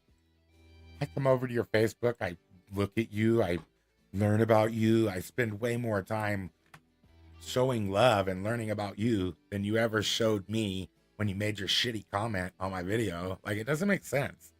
You guys have everything to lose, and you don't know my life. And you're going to come over with your beautiful family and everything you've got to risk and lose. It just doesn't make sense. How can you feel empty that you need to put another person down on the internet when you've got such a beautiful life? That's what I'd be wondering.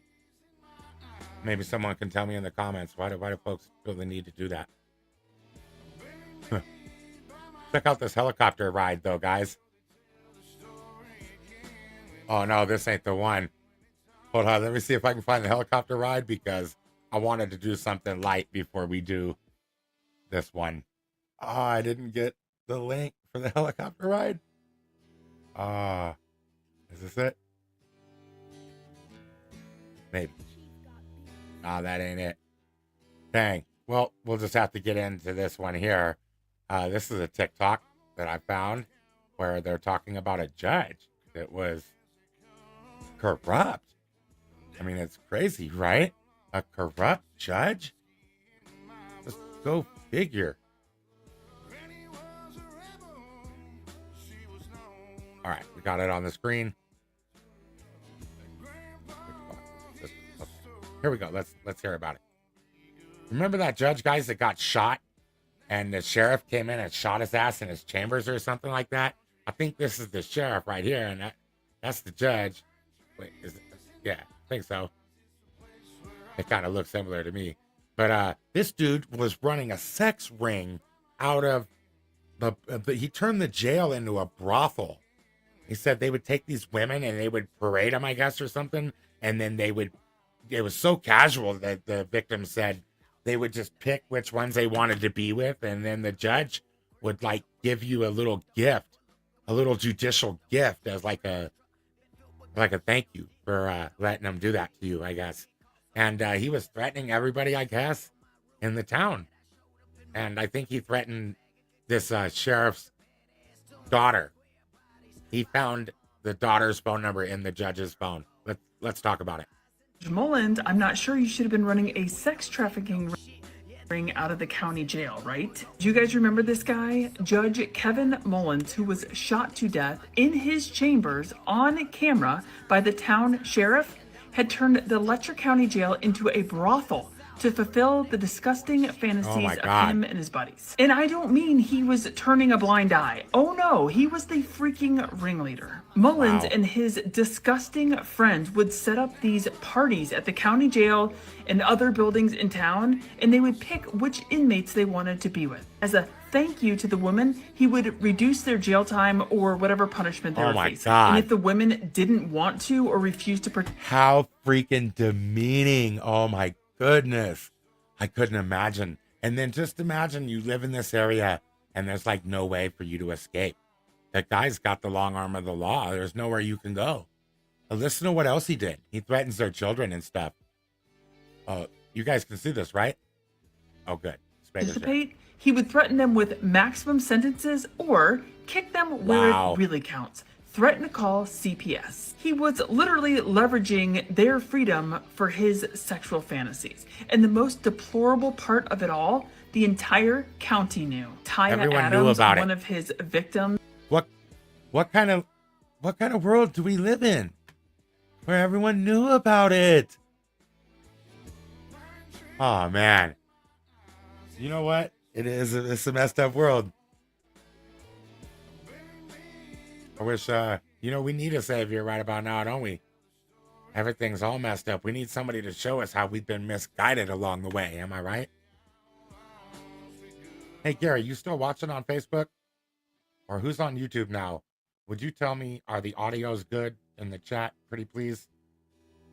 Said, quote, "Who would believe us anyways? The whole town was doing it. Nobody cared. They're all swingers. It was all a big party to them. It was just so normal. They used this against us to ruin our lives." We still don't know exactly why Sheriff Mickey Steins gunned down the judge, but we do know the sheriff told an arresting officer that the judge was trying to kidnap his wife and kid. We also know that literally seconds before the murder, the sheriff asked to borrow the judge's cell phone to call his daughter, which is how the sheriff learned that his daughter's cell phone number was saved in the judge's phone. Yep, he must have been extorting the daughter, huh? Seems like to me. Man. That's tough, man. That's why I wanted that nice clip to go in between those before we talked about that. We're going to have to look at some kittens or something at the end of the stream and just kind of decompress. What y'all think? Kittens or dogs, or what kind of cute animals should we look at? I love horses or anything that flies. Maybe we'll do birds. Y'all want to look at birds? Put a bee. Put a bee in the chat, y'all. Want to watch the bird.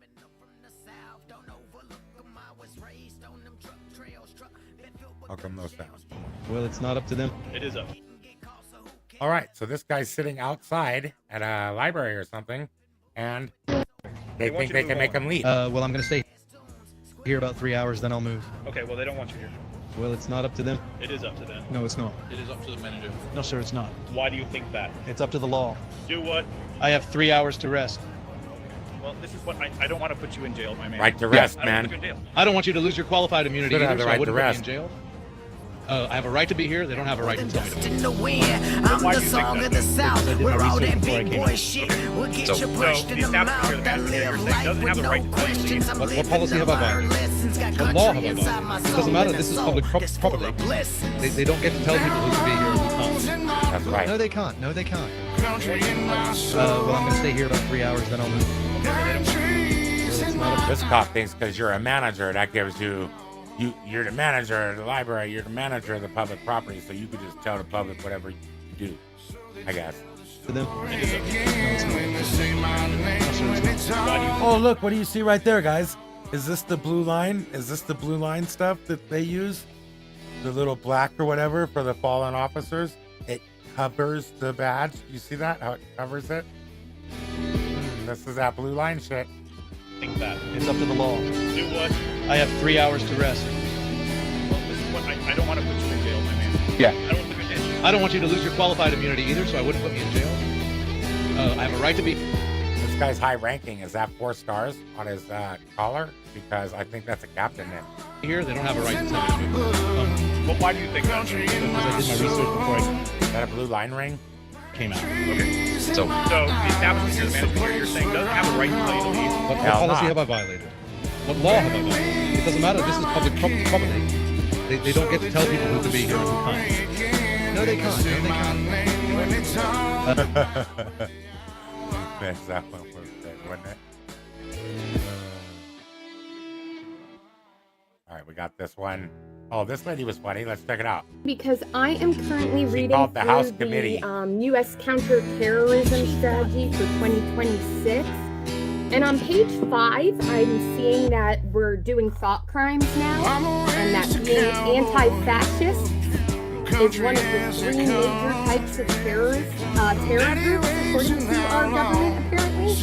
And I don't want to commit any thought crimes, so I was hoping you could clarify for me what position is acceptable to have about fascists.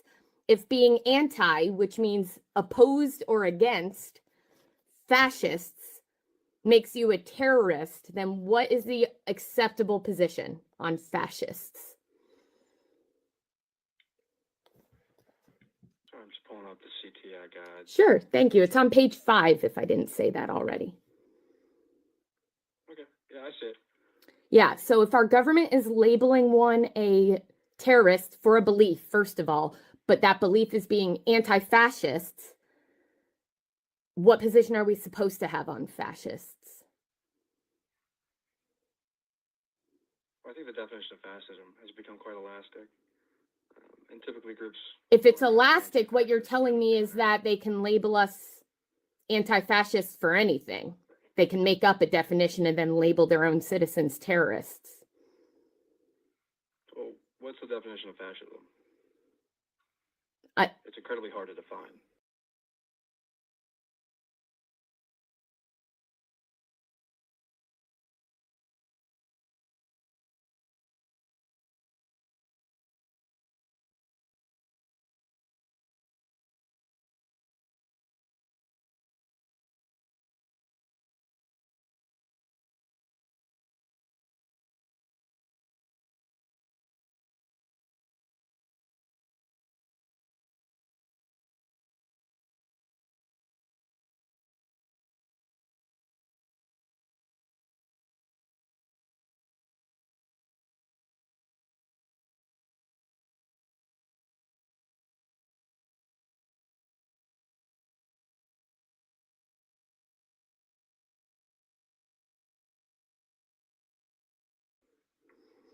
I would argue someone who labels their own citizens terrorists based on their beliefs would be fascists.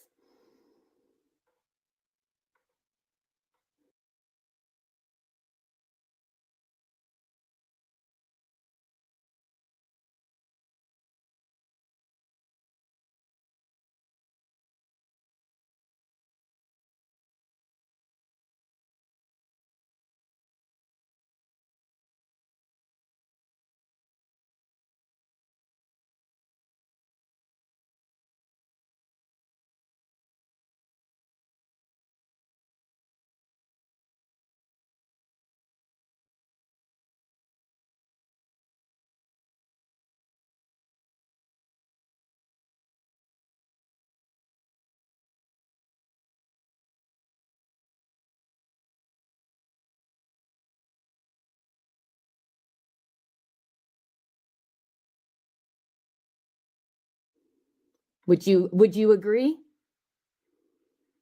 I'm not sure.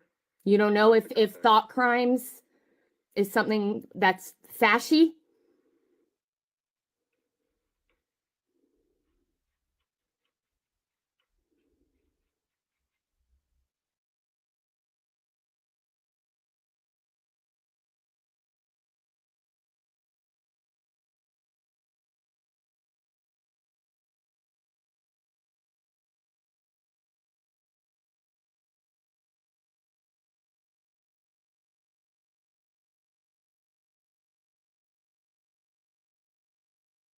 I think you do know.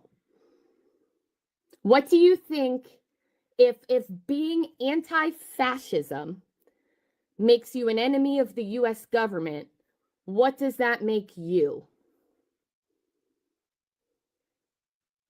What does that make me? I'm not sure. I mean, this is released by the White House.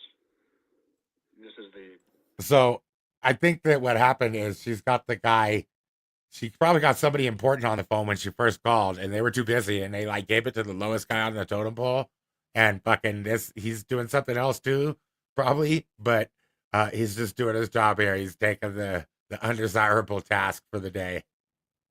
House Committee on Homeland Security. I believe the Counterterrorism Committee subcommittee falls under y'all, does it not? It does. So what you're telling me then, to be clear, if you're saying this is all... Oh, she's gotten a bit choppy. It looks like her emotions are getting carried away with her. Abstract. She won't let him talk.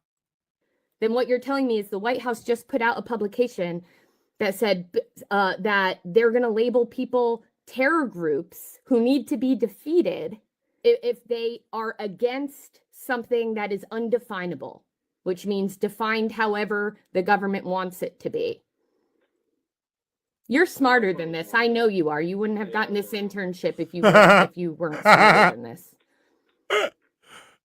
Poor guy. They have their own number and they have a hotline. I'm not exactly sure what. Well, it's this group's job to keep the executive branch in check. And currently what they're doing is they're letting the executive branch threaten U.S. citizens based on their beliefs. And what's more outrageous is the belief that's not allowed is being against fascism. Could you imagine getting this call though? Can you really imagine just getting this call though? Who wants to talk to this lady? I will put her on the phone. We can talk to her.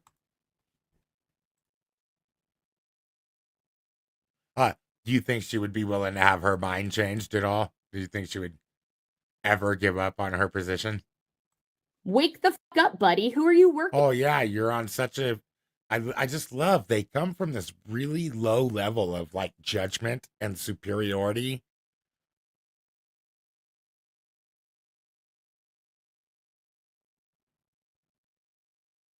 And then they want a virtue signal, like they're so much better. I think we're all just feeling something because we can't do anything about some of the atrocities that are happening under the executive office rule. But yeah, people are losing. She's lost touch right now, I think, in my opinion. For Hysteria. That's what it actually is. The legislative branch. Whose job is go ahead, remind me. Is Job is oversight it is of the executive branch of the DHS. Oh, fantastic. The same things. The CTI Center is not under our purview. So you're telling me, like, come on, bro. Like, just be real with me for a second. I don't understand what they're trying to. What are you? I would like Congress to do their job and to get rid of the fascist in the White House who's threatening us with thought crimes.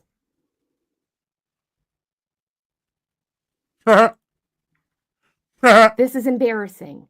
You know precisely what's happening. You know Congress could do to stop it. And instead they're rigging all over the country. They're stealing our money to build their favorite ballroom. This is shameful. You're smarter than this and you know you are.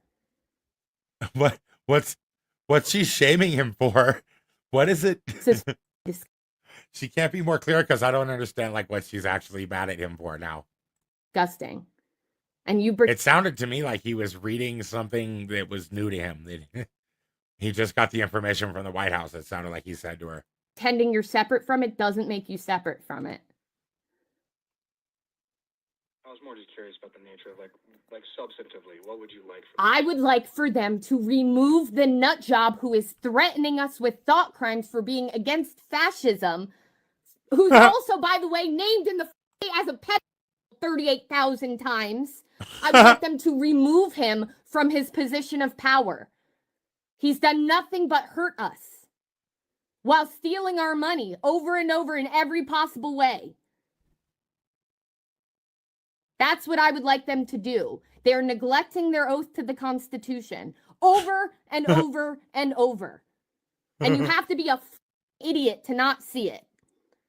Literally the entire world except your goddamn cult sees it. And I know enough staffers to know that half of you guys see it too, and you're being complicit anyway. You know a lot. You know a lot? Is that what he said?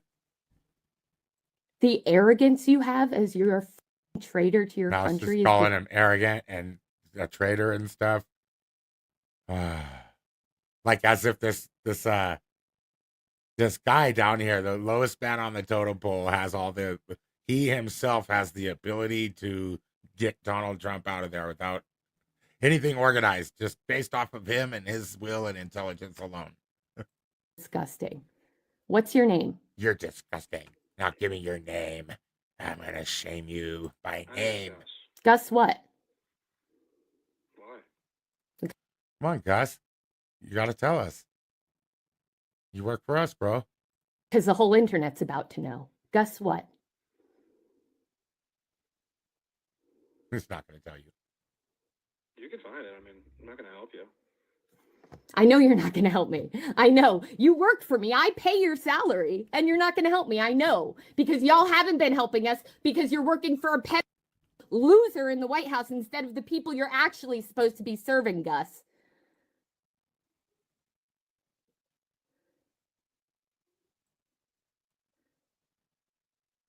Is it Gus? Have the day you deserve. Is it this person?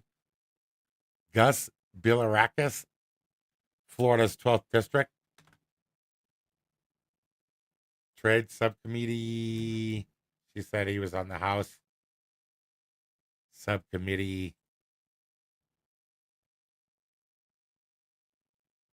Looks like this might be the guy, Gus. He's like, I'm not going to help you. Dude, that's not right. How are you going to work for us and not tell us your name, man? At least he said something to call him, I guess. To call him. Make sure you follow over on Facebook, guys. Make sure you follow the Amazing Audits page over on Facebook. That's facebook.com/Amazing Audits. One word. You'll see this over there. I guess it is live.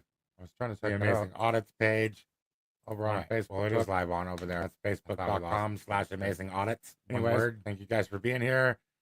We got some more to talk about. We've been doing pretty good on Facebook. Over there. I've had over 618,000 audits in the last month over here. Over on Facebook. Well, it is live on 130,000 on YouTube/Amazing Audits. I still need some help building up. Guys for being here. And the Twitter, we got some more to talk about. We've been doing pretty good on Facebook over there. I've had over 630,000 audits in the last month over here. Amazing Audits. 130,000 on YouTube. TikTok. Amazing Audits. Some help building up. Guys for being here. And Twitter, we got more to talk about. We've been doing pretty good on Facebook there. Had over 630,000 audits at Amazing Audits. 130,000 on YouTube. TikTok. Amazing Audits. Some help building up. Guys for being here. And Twitter, we got more to talk. I can't really use my truck. And so check this out. This dude, right? The flock camera, you remember they got the gangsters or whatever, the carjacking, kidnapping guy. But this dude keeps getting arrested. He doesn't have a warrant, but I think he has like a vehicle that's tagged as someone's vehicle. That could you imagine buying a vehicle and the last person had a warrant or something, and you keep getting pulled over every jurisdiction you go into. They don't even ask no questions. They just assume the flock safety camera is correct. They come rip you out of your car and hurt you and shit based off of the alert from the flock automated system. Continually getting pulled over. I can't really use my truck in any fashion. A Coloradan keeps getting pulled over because flock surveillance cameras tell police he has an active warrant. He doesn't. But he can't convince the surveillance network to leave him alone. Over here, they zipped out of nowhere and immediately got behind me with the lights flashing. There was no crime committed. No, I don't have a warrant. But Kyle Dosman is getting used to sitting in his car. I don't think this warrant has been on this car for very long, and I got pulled over again. It was actually by the same officer. You need my license? No. Okay. I remember you, man. Okay. The Cherry Hills Village Police say the Gilpin County Sheriff has a warrant out with Kyle's plate, and it was put on a flock camera hot list. Everywhere in the state, every time I pass a camera, they get alerts in their car that I'm in the area. The flock cameras did alert to his license plate being associated to a warrant. But that Kyle doesn't actually have a warrant. Nobody should be stopped when there's no legitimate law enforcement purpose for that. Kyle has called both the Gilpin County courts and sheriff's office to get off the list. I continually am getting pulled over. I can't really use my truck in any fashion. A Coloradan keeps getting pulled over because flock surveillance cameras tell police he has an active warrant. He doesn't. That's so messed up, man. Can he even stop? He can't even stop it. Like, didn't they say they contacted Flock about it? I think they can't even. They put the information in these data centers, man. They can't even get it out. Like, they don't even know what's causing it to alert on you or something, or they don't know how to fix it. The dude keeps getting. Actually, I want that truck. That would be the best bait truck, wouldn't it? That'd be the best bait car for these cops, man. You're like, no, that's not me, man. Says it's you. That's the that's a good lawsuit right there, man.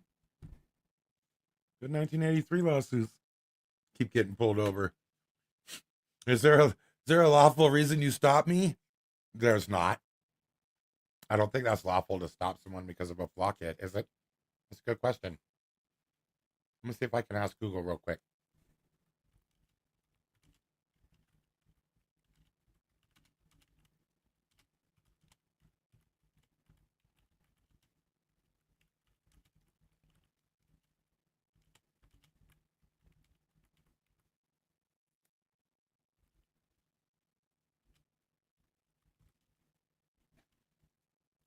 Shouldn't be legal, I would think. Oh, I guess it's considered legal or lawful to stop a vehicle based on a flock safety automated license plate reader.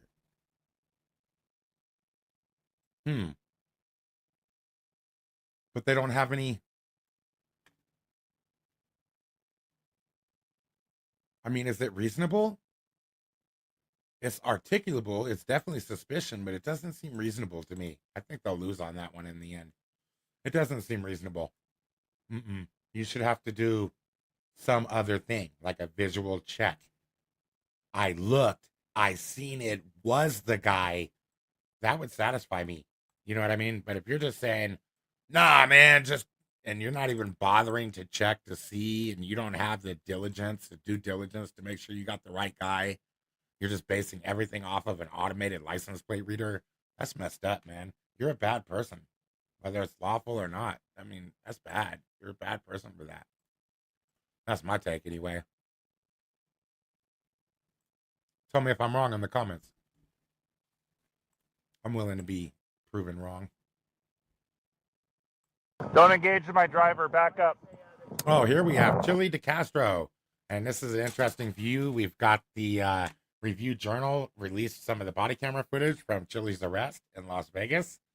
And I included it on here, not because Chili's part of our community or whatever, but I did it because what the officer says right here is completely freaking incorrect. And he arrests Chili based off of this, it seems like to me. So let's check it out.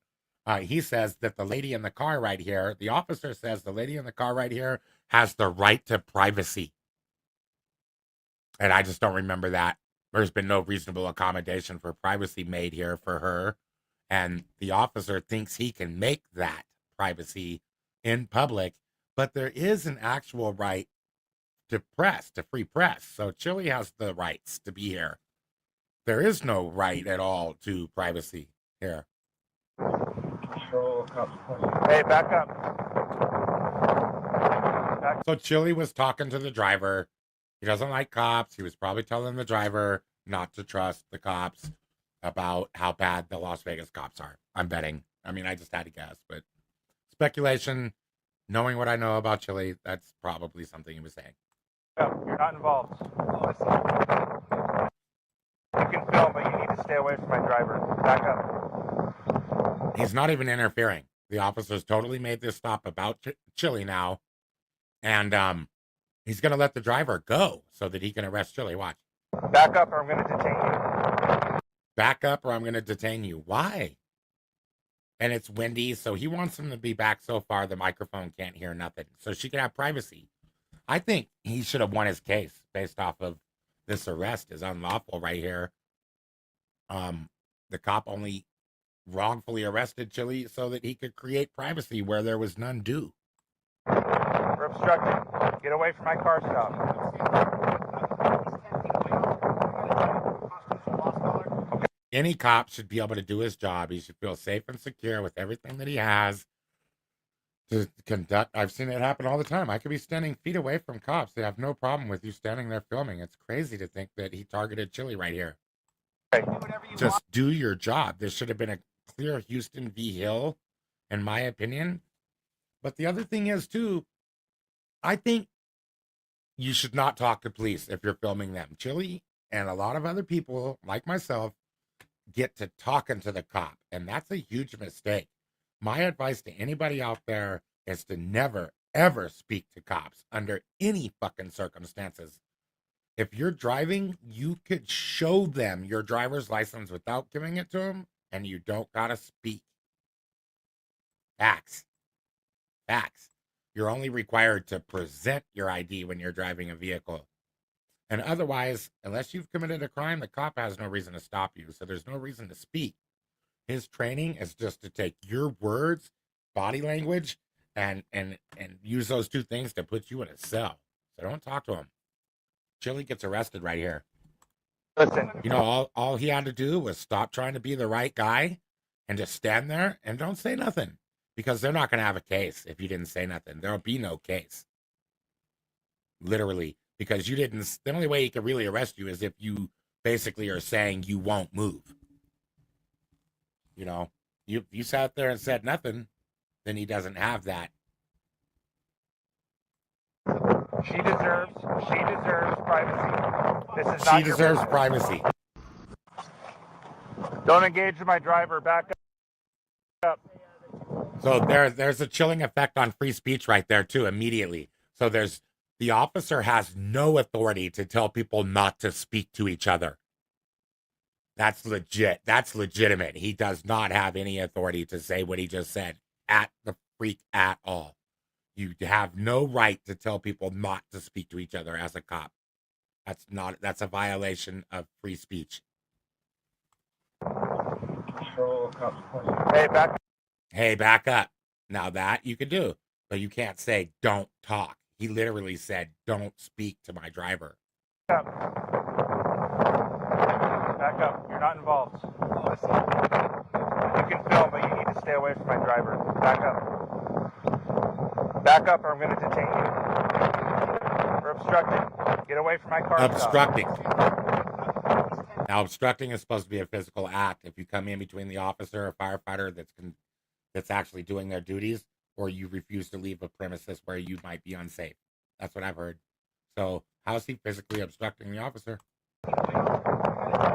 LVMPD are the worst police. They are.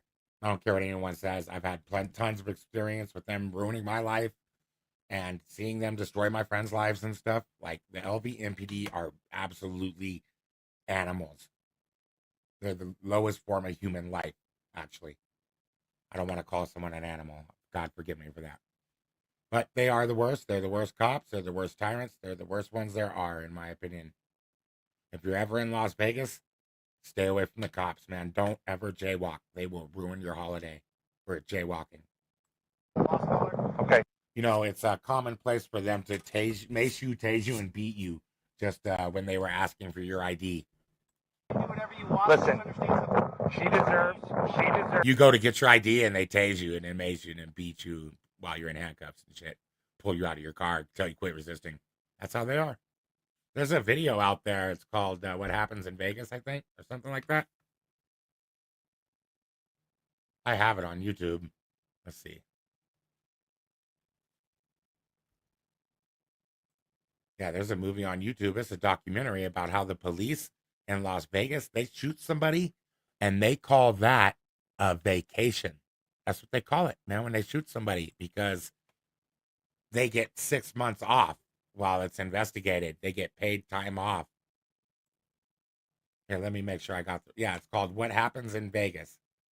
Or I'll drop a link if you guys are interested.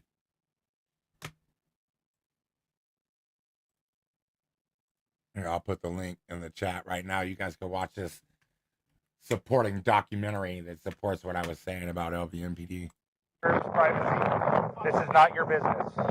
This is private scene. Did he just say it's a private scene? It's not. There's nothing this officer ever does in uniform that's private, except for when he goes to the bathroom. That's it. That's it.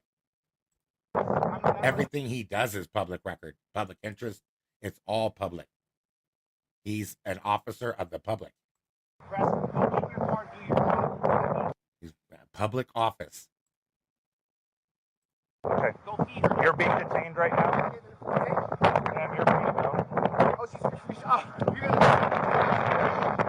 See, did you hear that? He said, you're being detained, and he told the lady, you're free to go.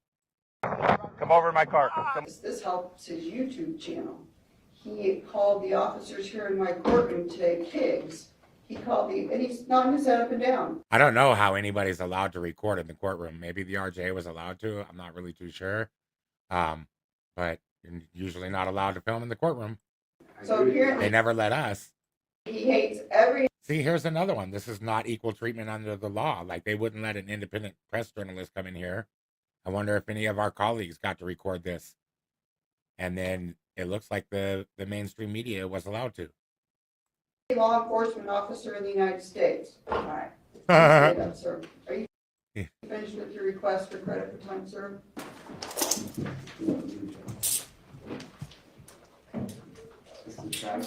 Hey, that is mother freaking gangster. Straight up. Did you hear what the judge said? She was like, oh, you, I can't rewind this. Dang it. She was like, "You hate every law enforcement officer," or something like that. He stuck up his thumb and shit. She was like, "You called my officers pigs and shit."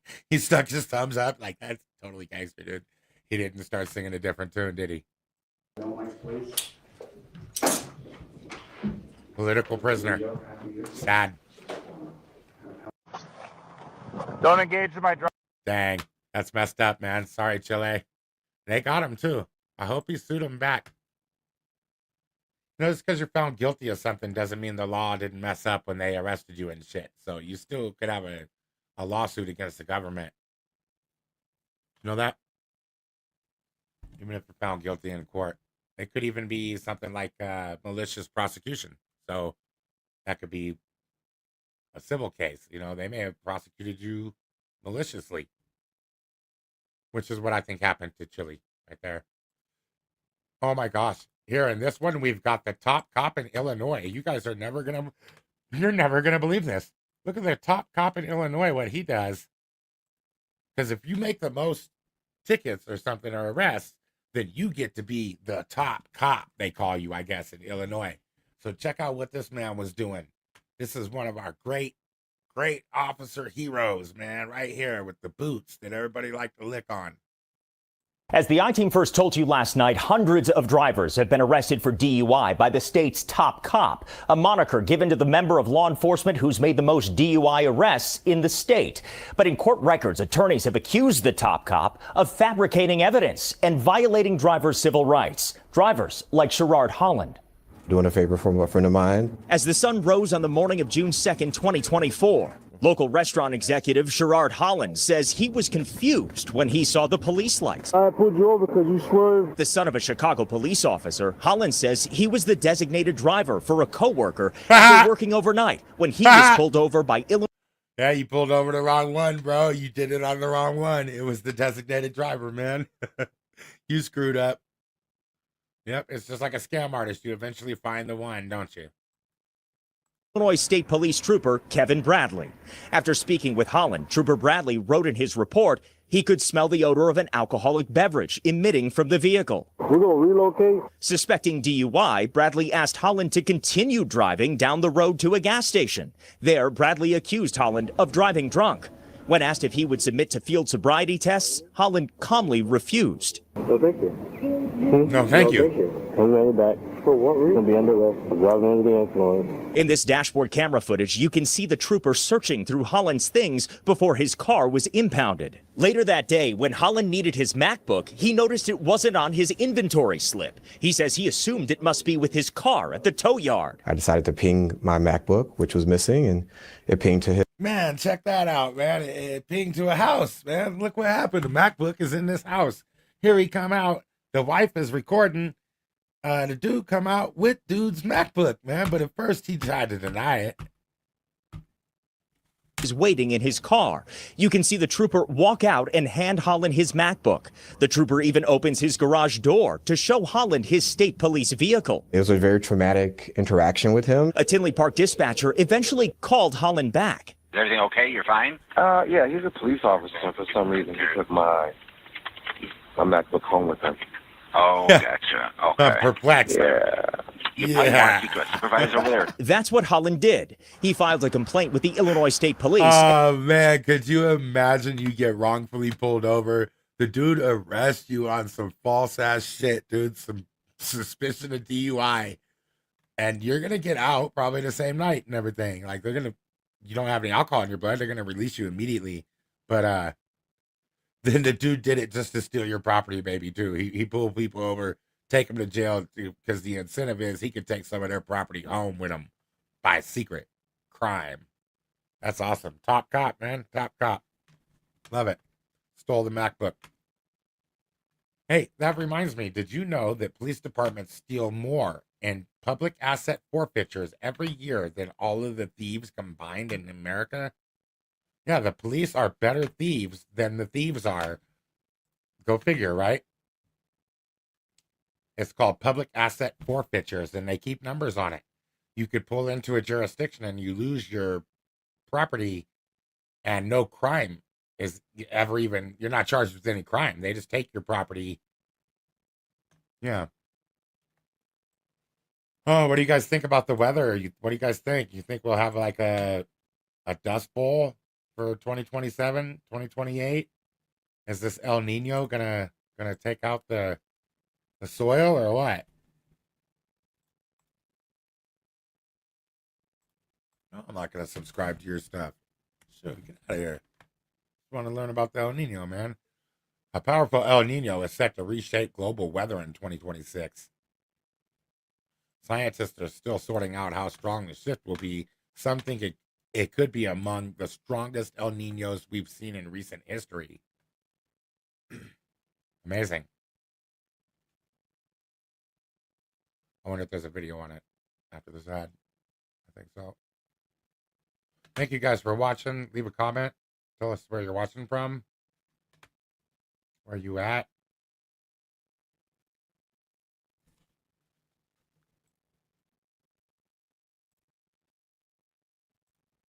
That is an interesting question because if you see some of the forecasts right now, you might think, oh, they know exactly what's going to happen.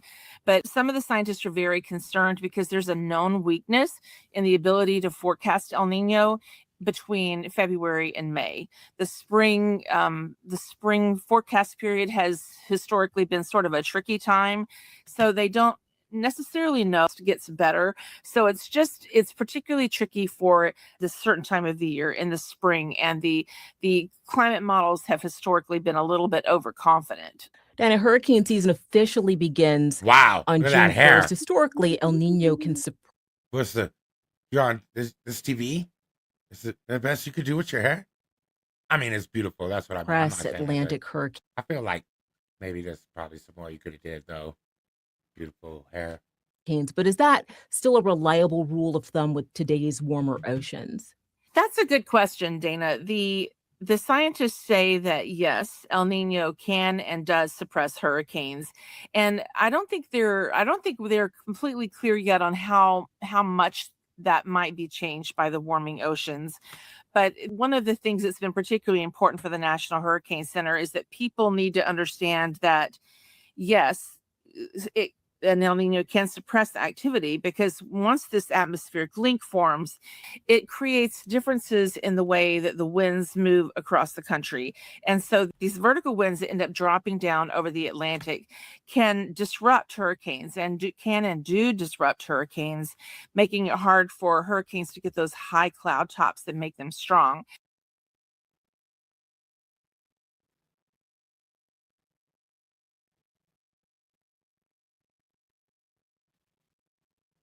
Wow, the oceans are warming, and the North Pole's moving.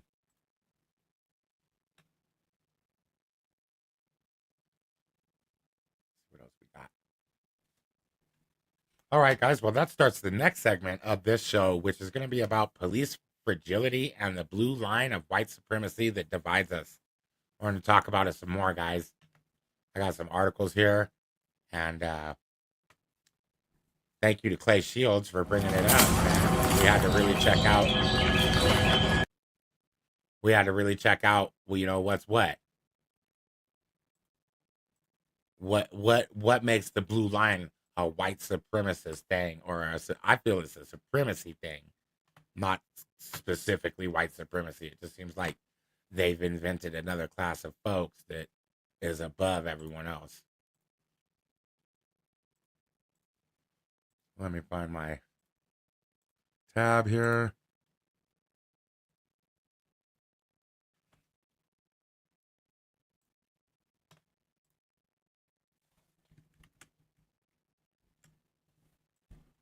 Critics and researchers argue that the flag acts as a second Confederacy, or a fascist banner representing the us versus them mentality that sets police apart and superior to the community they serve. It's funny, the guy wanted, like I tried telling Mr. Shields that it was a simple Google search if he wanted any more information. I at first I wasn't, I didn't believe him that he wanted to just get knowledge and stuff, because it seemed like it would have been easy to find this information if he really wanted to know, instead of calling me a liar. But yeah, there's a lot of information out there. There's a lot of articles and shit. We're going to look at some of them. Official responses. Several law enforcement agencies have banned the display of the flag in their stations or on uniforms, citing it as associated with hateful ideologies. You freaking A right. And the need to restore community trust. That's when I got the tour of the Arlington, Texas, or when I was in Texas, I got the tour. I was ready to tear these blue lines off the wall, man. They were so infuriating. The police had violated us, and then when I went down to their station, they had a blue line covering up the windows and shit. I was mad. I was about to go to jail. I told them, I'm going to remove the damn line. You take it off of there, or I'm taking it down.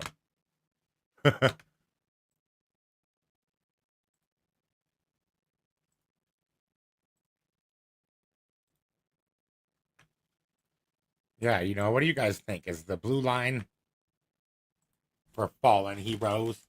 Is it for fallen dirty cops? Should we be talking about the lives of the people that they destroyed?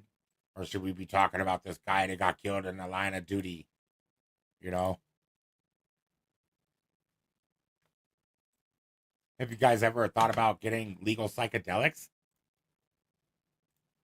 I mean, I was watching this video the other day, and it got me thinking about, like, psychedelics and stuff, man. And, I was thinking, hey, I think these are legal here in, like, Colorado, especially in Denver. So, I was checking out this video, and she's got these really cool little slime moldies right here. And look, she got like a microscope lens on. Look how tiny they are, man. Pretty cool. And I was like, man, that kind of looked like a psychedelic mushroom, right? And so I did find a place. It's in Colorado. It's in Denver. It's over on 8th Avenue. It's called the Lyman Support Center. If you're ever in Colorado and that's something that interests you, you guys can, oh, here, let me put it on the stage. You couldn't see her. Here's her video with the slimes on there. I'm going to put a QR code on the screen. You guys can scan the QR code if you want some more information about the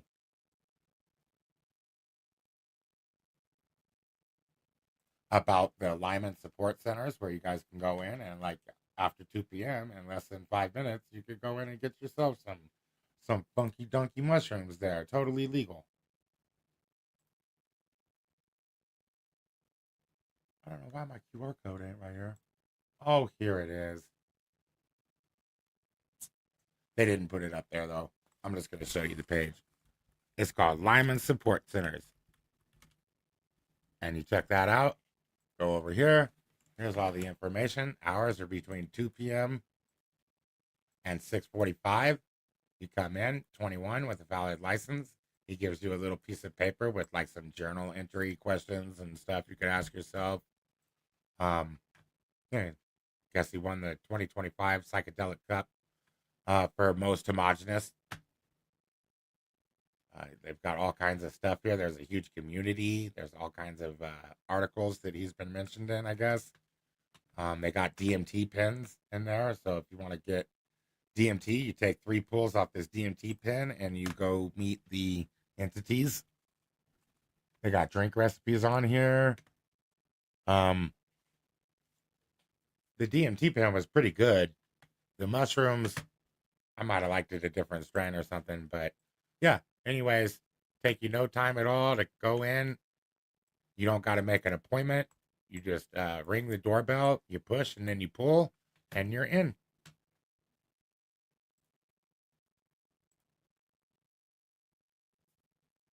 Get you some funky psychedelics for your little mushroom trip.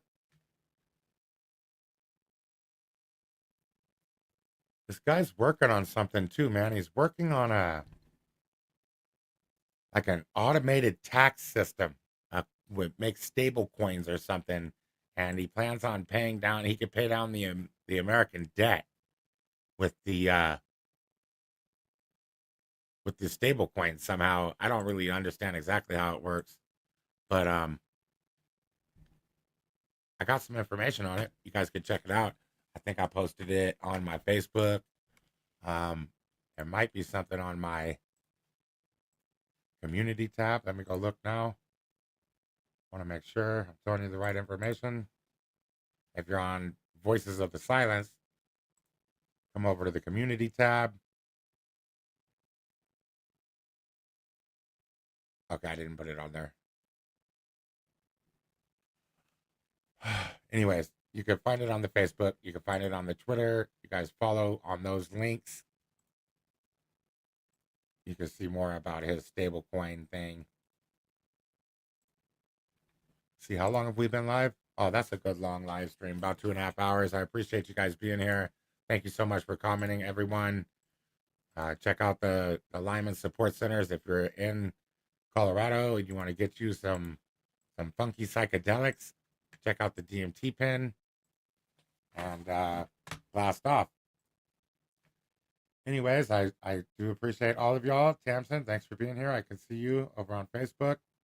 And that's really all I have to say. I had a little bit more to go over, but it's getting long in the tooth. I'm gonna go get me some dinner, maybe make a little banana slushy or something. Before we go though, I did want to look at some cats, or what was it, birds we were gonna do, right?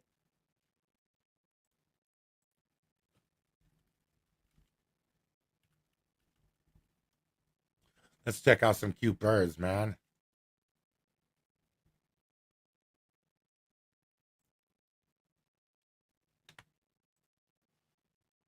All of the birds all over the world. He's running his hand under it. Like he's waiting for it to warm up and stuff.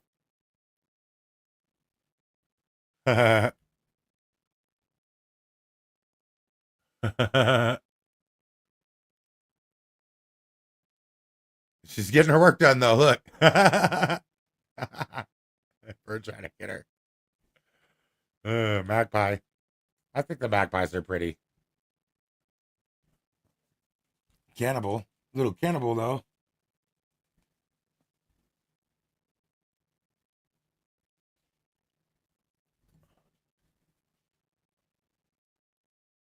Aw. Child's laughter. Little bird.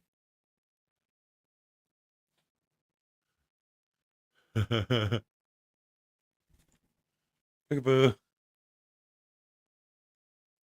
That's a pretty bird. Yeah, man, I always like to wind it down with a little love over here. You know, we talk about some pretty tense subjects. It's kind of traumatic. I want to make sure that we get a grounding before I let you all go. And make sure we can see this. Oh, damn it. I didn't have it on stage. Shit. I'm going to have to go back and show the birds now. There's the guy, he was trying to get the water on him, trying to wait for the water to warm up. I'm sorry I didn't show you guys sooner. I was just a little carried away with the animals. He's trying to get the water warm. This is the little bird, the lady doing her work, but the bird trying to get her. She's getting it done. Look, this is the next question. Here's the magpie I was talking about. Being a cannibal. I guess that don't make a cannibal if a bird eats eggs.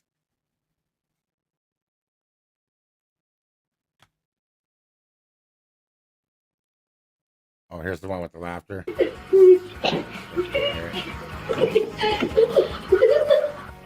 that pretty? Little guy scratching his ear.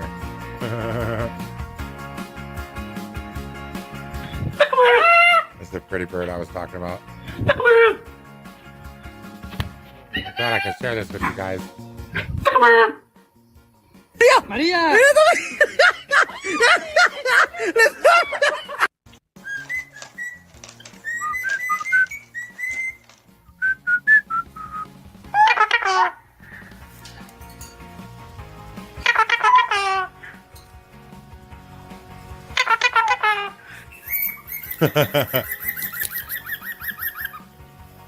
What the heck? There were some cute birds.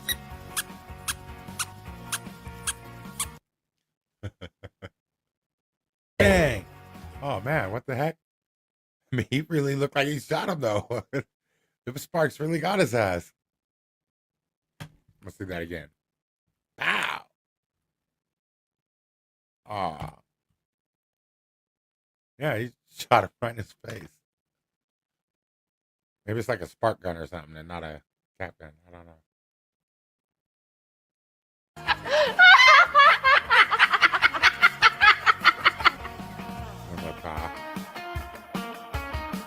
He's grinding.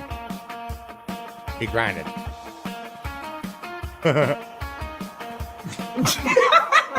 Yes. Hey, the Marine is the Army dude is scared of the goose. The goose really had some fight on him. Did you see that? Look, the goose got some anger in there. A little bit of vinegar in his veins, man. And he targeted one dude too. He didn't care about the other ones, man. It's like he knew him. He was waiting for him and shit. As soon as I see that, I'll go get his ass. Hey, that's kind of funny though. Let's watch it again. Why did he come right up to the Yes. And the dude looking like he really could have boxed him and shit too, man. Like, I think the dude's scared of geese, man. Oh my God. Get there. Alright. もういいよ。もう閉めないよ。あ Try to get me. Oh, that's incredible. Get the little hummingbirds right in your hand. He's fixing it. Oh, he's...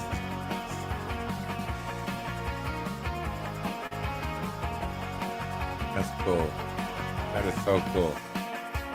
Anyways, if you guys want to watch more of the bird video, you're going to have to go over and check it out on the Pet Collective. One of my favorite places to catch me some cute animals.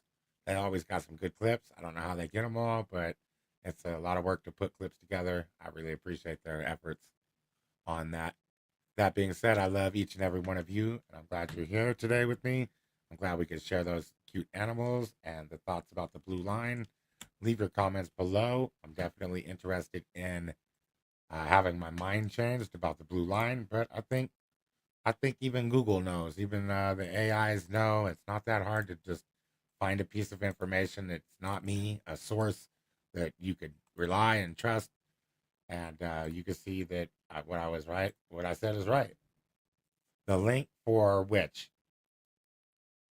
Nemesis on Spotify. Yeah, that's right. I got my Spotify podcast too. That's called Cop Watch Chronicle on Spotify. MC Nemesis. Where's the link? The link to what, bro? I wish I knew what you was talking about. I put it in the comments right here. This link. Is that the one you're talking about? You might be over in PM. Anyways, he might be on the vertical stream. Maybe that's why he can't see the link. I'll put it down in the comments. I love y'all. Have a good night. If you see a stop, film a cop. Boop, boop, boop, boop, boop, boop.